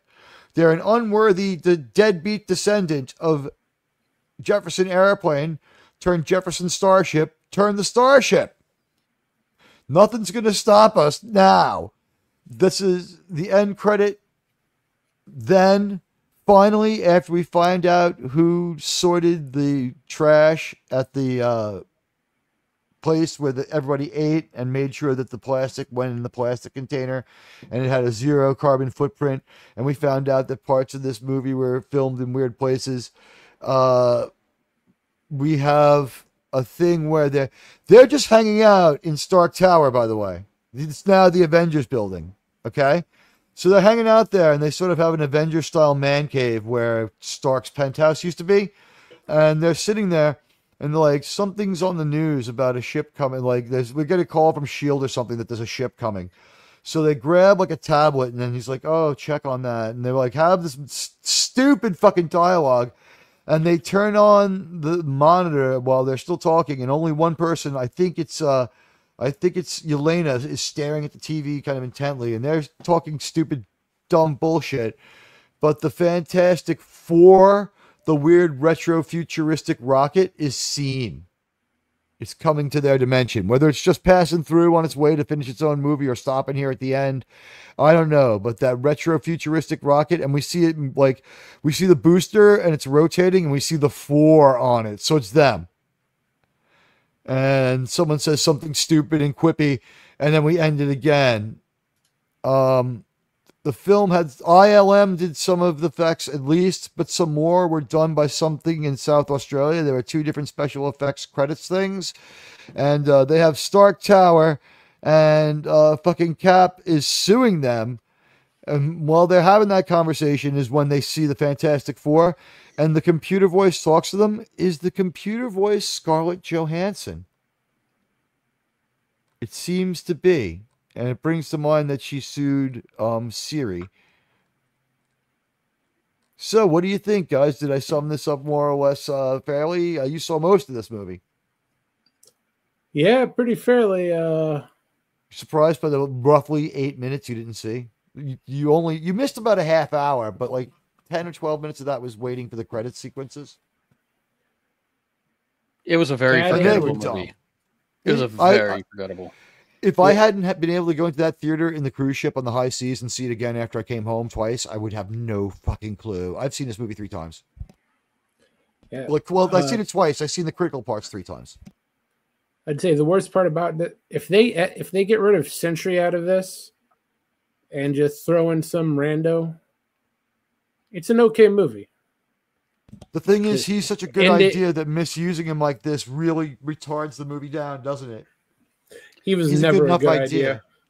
He was never a good idea. He's a good idea for another movie, so using him at all retards this movie down because he's the wrong fit. It's kind of like what they did with it's like what they did with Adam Warlock in Marvel. Yeah, they fucked up Adam Warlock. But Adam Warlock belongs in Marvel. Sentry never had a place in Marvel, be it the movies, the comics, anywhere. He's a Temu Superman. He should be nowhere. He was really powerful, and Tetrarch says in the comics the Void is even more powerful in the negative zone, so probable Fantastic Four setup. Yeah, he's casting people, I guess, into that negative zone. But it reminded me of in the movie Loki, when you get killed, you get thrown into yet another dimension, which is escapable, and no one's figured it out but Loki, and needs Sylvie to figure it out for him, but they very quickly escape death. Disney Plus is the pathway to many abilities some considered to be unnatural. The crowd never reacted in this movie. Yeah. This movie, I could be boring all day. It was so boring, guys. Let me get to your comments, and then we'll talk about the trailers of this. And we succeeded. We got it done. Let's see. That's saying something. I don't know which comment that was for. 11:39, not too long back, but it was convenient and dumb. I have no idea why they picked a character like Sentry. Everyone agrees. Yeah. No one wanted this guy. Is this movie better than Patton?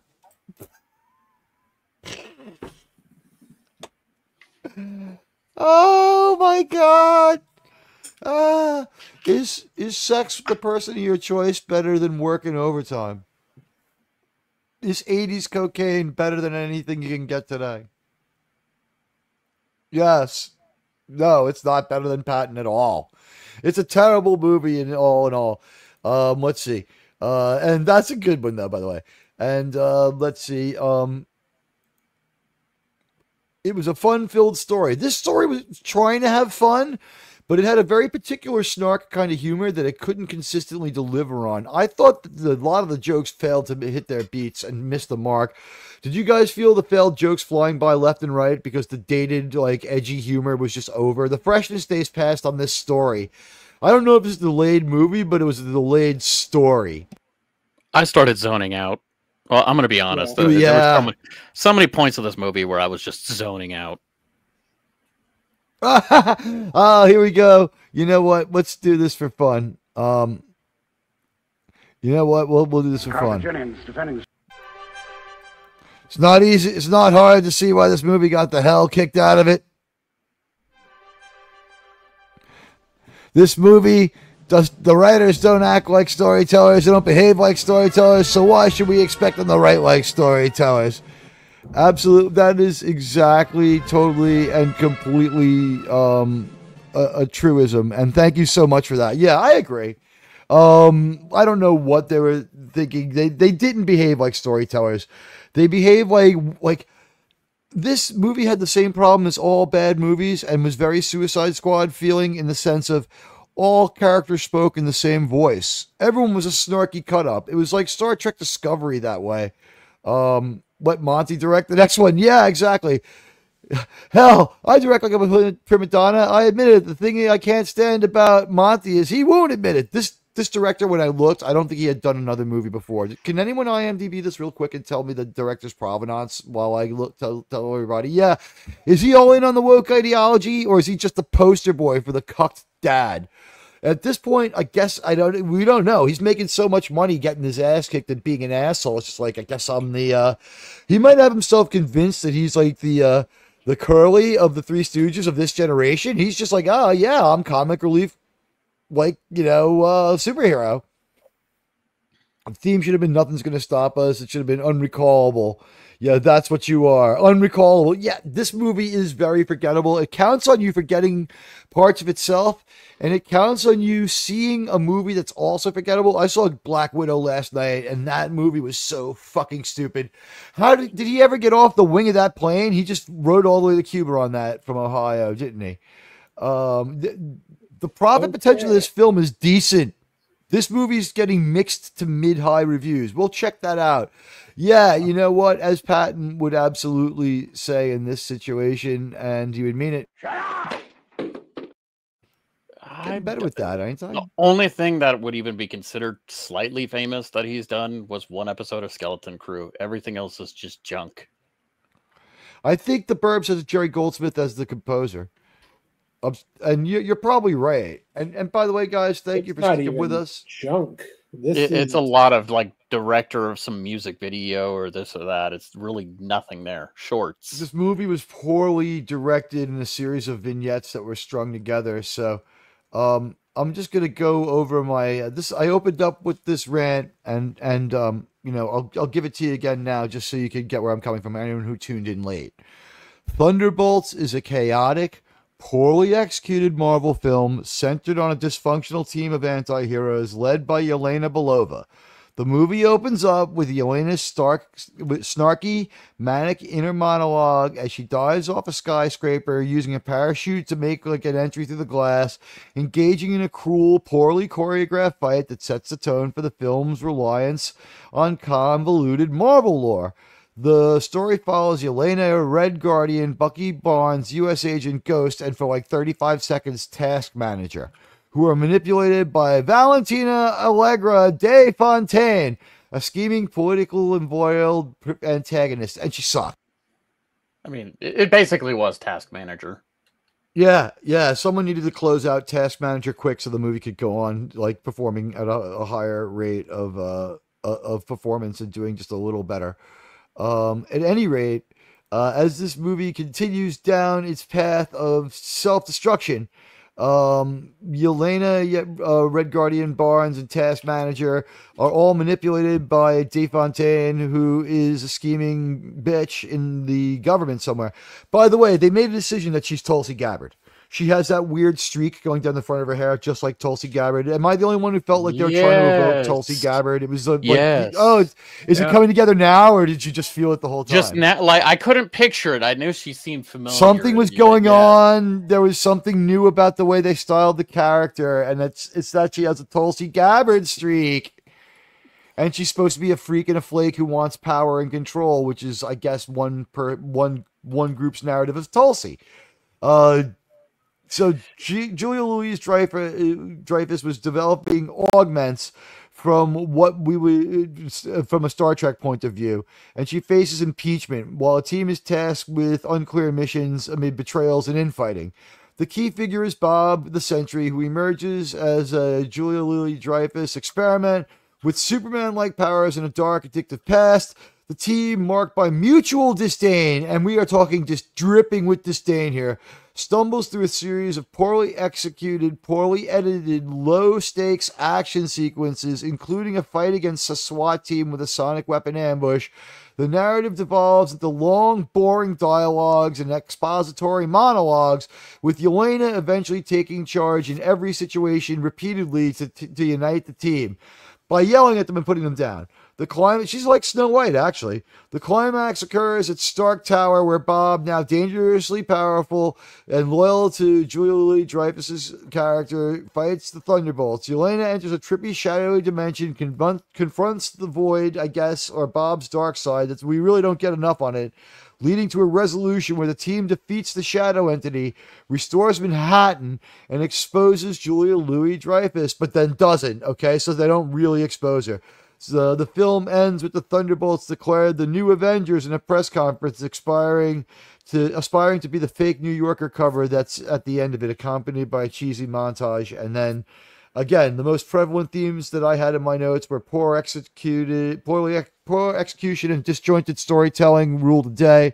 Reliance on Marvel lore and really failed callbacks. Yelena as a central but flawed leader. And just central character again, just unlikable. Bob the Sentry as chaotic plot device person. Dysfunctional team dynamics. They shouldn't have been able to pull together. In fact, Julia Louis-Dreyfus is counting on it. Political and satirical undertones. They were like kind of surface tones. In JLD's impeachment, Julia Louis-Dreyfus is JLD.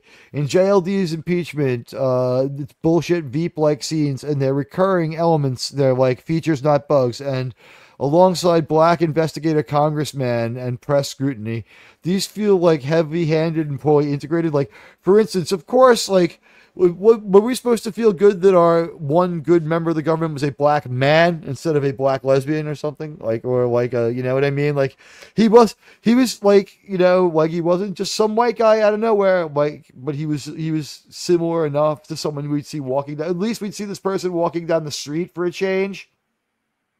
Because every Marvel government official, and this movie, by the way, would not have been any better with Robert Redford, who used to fill the role of Marvel bad guy politician. And the movie's old enough to have dead John Hurt in it as the President Ross. We see that President Ross. It's weird as fuck, right?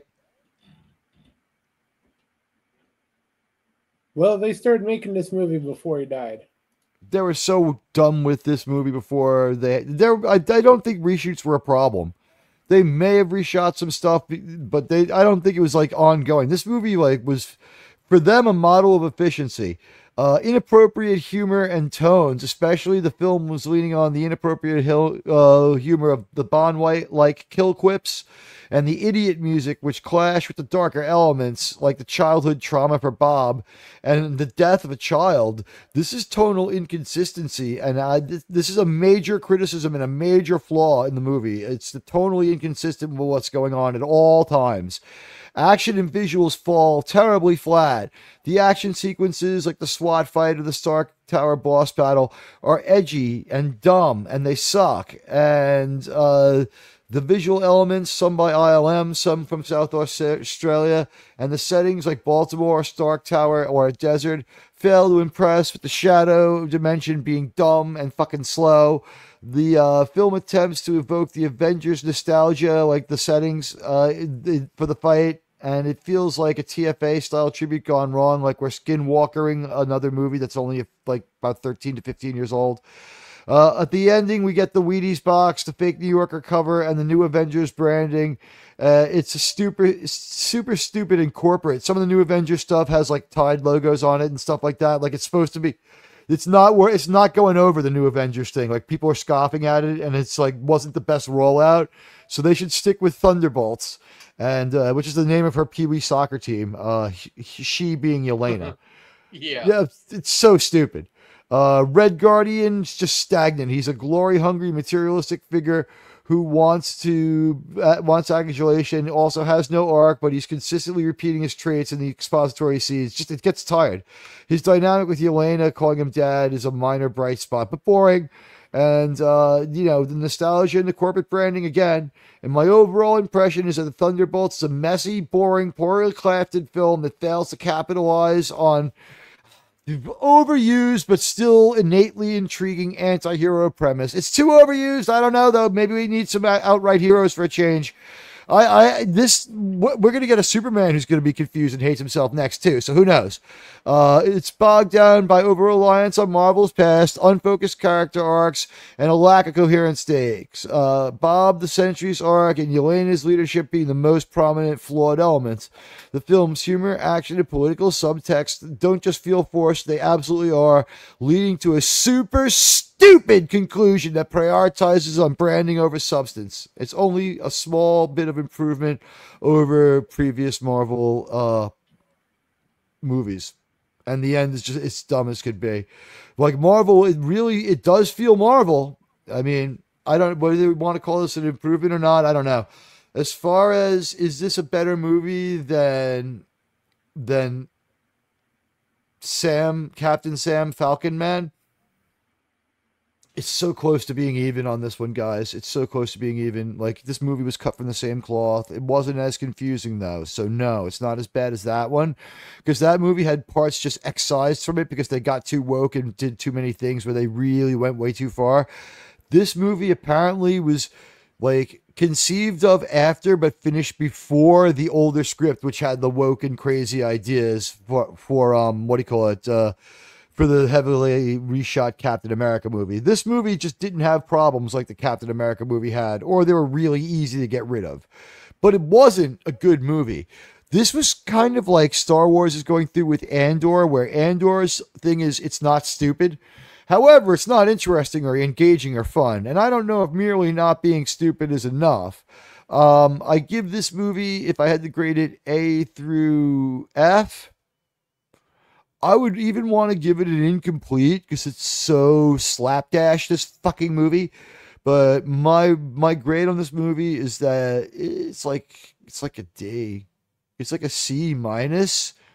A C minus because like that's our new, like the best thing they could do was the Deadpool and Wolverine was like a C plus. Did we say it was a B minus or a C plus? It's somewhere Jeremy, around B. It wasn't really a solid B though, and that B hasn't aged well. I might be tempted to amend that B now if I could. I don't know, Jerem. Are you still secure with a B on that one? Do you feel like it eroded to maybe a B minus? I just don't know. It's pretty much a B. Well, Deadpool Wolverine? Yeah. Oh yeah, I'd say solid B for me. I mean, I've watched that. I don't know how many times. Really fucking stupid. I thought it was hilarious. The dead body part was a little too dumb when he's like talking to the corpse. It was a little too on the nose, but you know Deadpool. What? If you know the character, I mean, I've collected comics, the Deadpool comics for years. It was like spot on. All right, you know what? Maybe it's just that I hated the Nice Pool being a real life thing happening, and that bothered me a good deal. That was kind of annoying. The Nice Pool, although I did really like it when he did get killed. Yeah, we all enjoyed Nice Pool dying. Now, this movie, as we can see, let's see what the Hollywood Reporter has to say about it. My Thunderbolts review that mysterious asterisk smashed the real reason to watch these 6 rejects. There's really no reason to watch it. This movie's not... If they call back to this movie, it would be so stupid because this movie seems to just be doing some housekeeping and slapping like a slight veneer onto their other really just badly failed projects. And this by no means was a success. My panel saw 7/9 of it. I saw like pretty much I saw the whole thing, and then I saw most of it again, and then I saw the key parts a third time. So I got 3 viewings on this one. It's just not so great. I mean, save your money. Don't go to see this movie. It'll be on Disney Plus in a few weeks. You'll be able to get a copy on the high seas or something like that in a few weeks. I wouldn't spend money on this. The reason I went was because I thought it would be fun to do it for you guys. I owe you one for sending me to Snow White, which, I mean, thanks a lot. But I mean, you know what? I don't have to watch the Disney Plus TV shows if I go to the Marvel movies, I think is the deal. So I can stay in the Marvel game as far as reviewing opportunities, and it keeps me and us more in tune with what's going on, because we don't do a lot of Marvel on this channel. We really don't. This sounds like a homecoming for Julia Louis-Dreyfus. It's just like her 4 seasons on SNL, except no one remembers her there and is going to talk stick and steak. You know what, Phantom Outsider? She should have been a little more like well used and a little more respect for us, the audience. The fact she escapes behind a tarp and there's a press conference waiting there. She does say to set it up, and then she does say the press is gathering. But that was just so fucking dumb. And that's her hammer over them, that they won't just step to the mic and tell the truth. That's our heroes. FYI, it's scheduled to come out on Disney Plus for 4th of July weekend. So it's not that far off at all. Yeah. About 8 weeks. So let's see. No reason to bother. The comic premise of the Thunderbolts could be a better movie. Germ knows more than me. I would say that nothing could have been... You could have made a worse movie, but maybe not a worse Thunderbolts movie. This was a bad team. I didn't root for them as a team. I didn't care about any one individual. Their leader was too snark and mean to them all the time, never tried to bring out the best in them, just excoriated them to try harder all the time, over and over and over, like a fucking asshole. And I thought Yelena was a bitch. Yelena was a bitch. Anyone? They're missing the most important thing about the Thunderbolts, and that is Thunderbolt. Yeah, Thunderbolt Red Ross Hulk. is supposed to. Yeah, he's supposed to be the namesake of the team, and he's nowhere to be seen. Now the namesake of the team is they are the West Chesapeake Valley Thunderbolts, named after Yelena's Pee Wee soccer team, and Red Guardian loves it and he gets beat to shit for this in Black Widow and beat to shit for it a little less in this movie, but he says that even though they were deep cover agents and the family was fake and he really wasn't with the wife, that him and the female agent both tried to be like parents to the children because that was the right thing to do. So, of course, they had to be commie heroes, but the thing is, he gets excoriated and treated like an embarrassing jerk-off too much for a guy who was not a father and took these 2 orphans and father figured them as best he could while he did his spy mission, which he feels very patriotic about. He's mocked for his patriotism. At least he's allowed to love his country. The Americans in this movie didn't seem to be able to do that. And they had a lot of villainish lines. You guys, there was a lot of lines spoken that could be spoken by villains. Yeah, I think it's par for the course with Disney, with the commie love.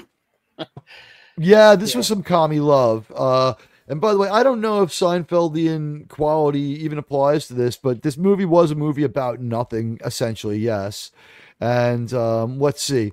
Bottom line, reallocate your money to your PC console gaming budget. No game could be more of a waste of time than this. I would have rather played Utopia Has Fallen for 2 hours and 5 minutes. And that's like why I don't know if it's a worse movie than Captain America, because Captain America was 2 hours and 2 minutes and this was 2 hours and 5 minutes. Am I allowed to say this movie was three minutes worse? But this movie didn't have the hacked off quality and incohesive just insanity. One of the praising, or at least like accurate things said in the mainstream reaction to this is that the movie at least was cohesive. And it is. It tells a very simple story and it repeats itself. And I would say it's open to being called insisting on itself, Jerm. What do you think? It is definitely better than Captain America 4. For one, everything looks proper. Captain America 4, there were set pieces that looked like it was off of the stage of a community college. This one at least looked like it was being filmed in the real world. It had a couple of things that made it easier on you to be in this movie, but the dialogue wasn't one of them. The dialogue was as stupid as Cap 4, but the story, like I said, the story really insists on itself. But like Germ said, yeah, the set pieces are better. They're dumb. It needed Zemo. I don't know where Zemo was. I was waiting for Zemo. Zemo's dead. Yeah, I was going to say, isn't he dead? The thing is, he's in the credits for this movie. He might have been in the flashback when I peed. There might have been a flashback to the show when I peed. If I miss Zemo to pee, I mean, fuck it, this movie was that bad, I deserve to pay. It was 2 hours long, and like drinking that Coca-Cola was like one of the only enjoyments I had during the movie. In the MCU, you could have Zemo versus Citizen V, Vulture replacing the Beetle and Mach 5. Anyone else? I mean, you know what? Anything would have been better than this movie.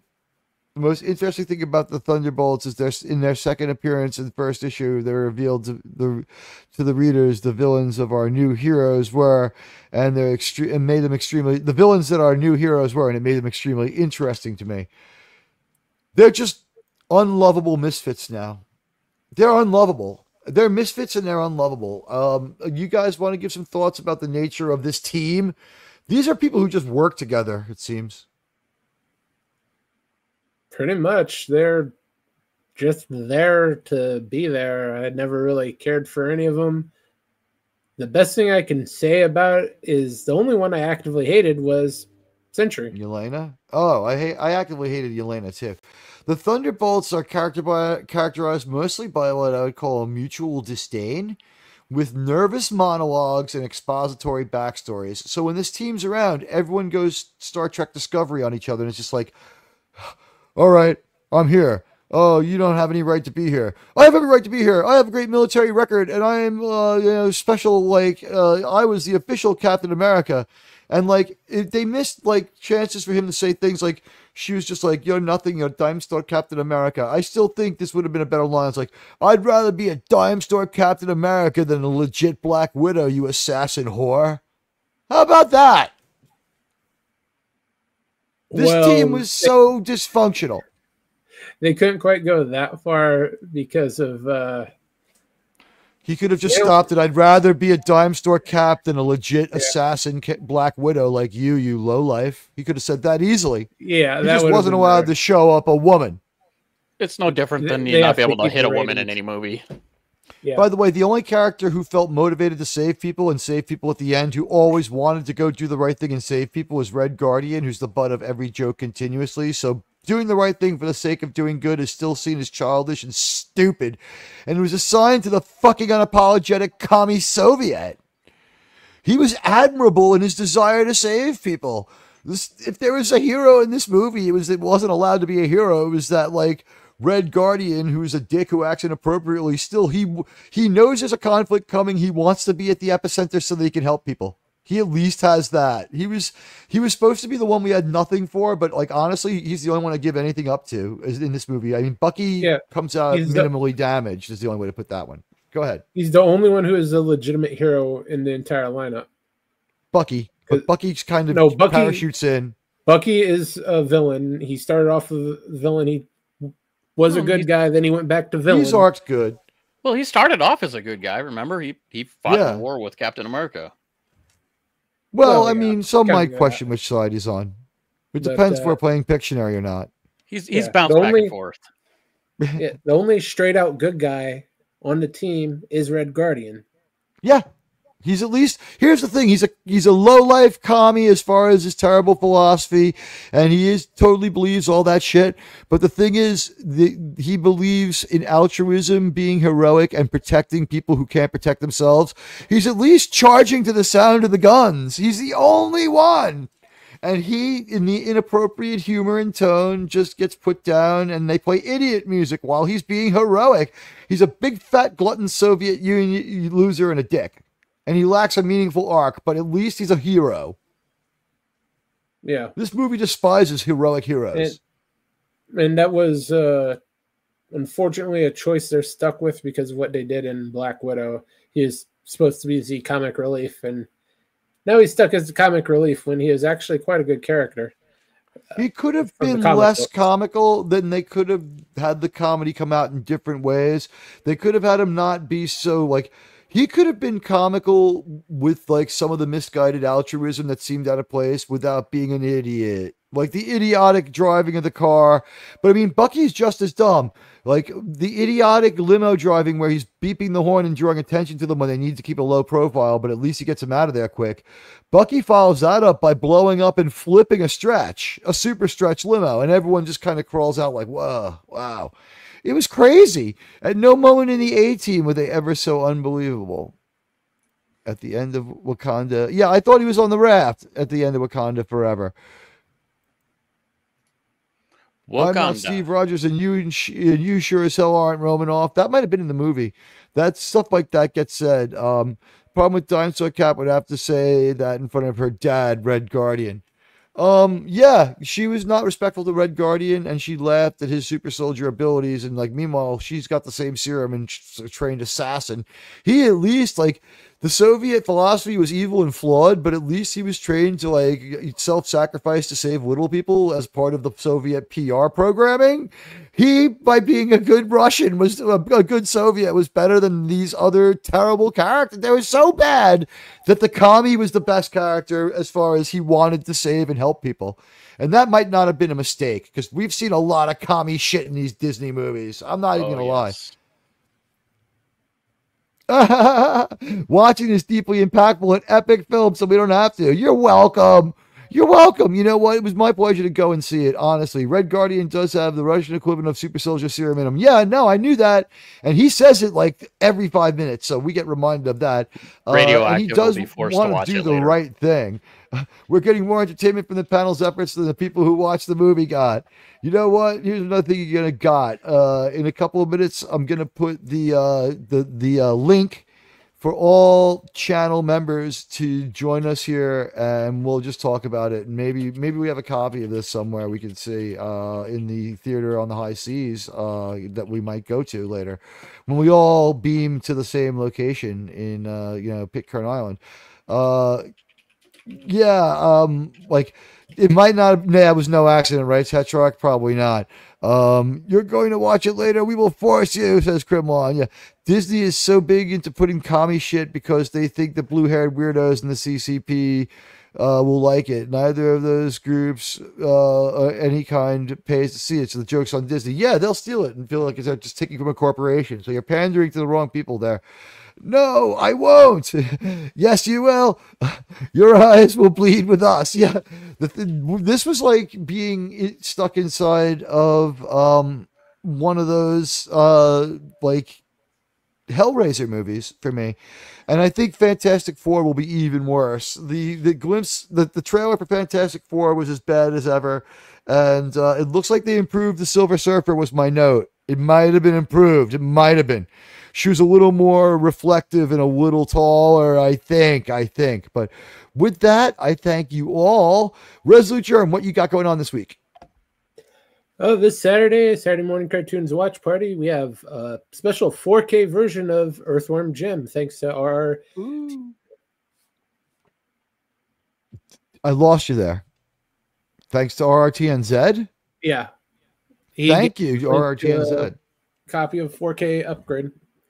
Ooh, I like Thank that. you so much to our great friend RRTNZ. So me and my friends helping you out, getting you the pop culture, and because we just want to get out of here clean, instead of just reading everyone's name, which I don't have time to do, or playing the outro music, I'm just going to say I thank you from the bottom of my heart, all of you, for being here for my movie review, and I just have to get out of here before I get bot swarmed and attacked. It's been a big problem, and the fact that this stream survived is a sign of positive developments and maybe some people developing some trigger discipline. So I love you all. And again, as we start a new month, you are the most absolutely wonderful and supportive community in this world, and I thank you for all you've done for me. And I will get you guys some content, and we've got Strange New Worlds in June, they say, coming up, so stay where you are. You just got here. Well, there's going to be a way for you to join us. There's going to be a pass in the member tab for everyone to come here to the room and hang out with me and my friends for as long as they want to hang out. It's for all channel members. And with that, I bid you adieu, dear audience. Thank you so much for your time. I love you all so much. This is a great idea.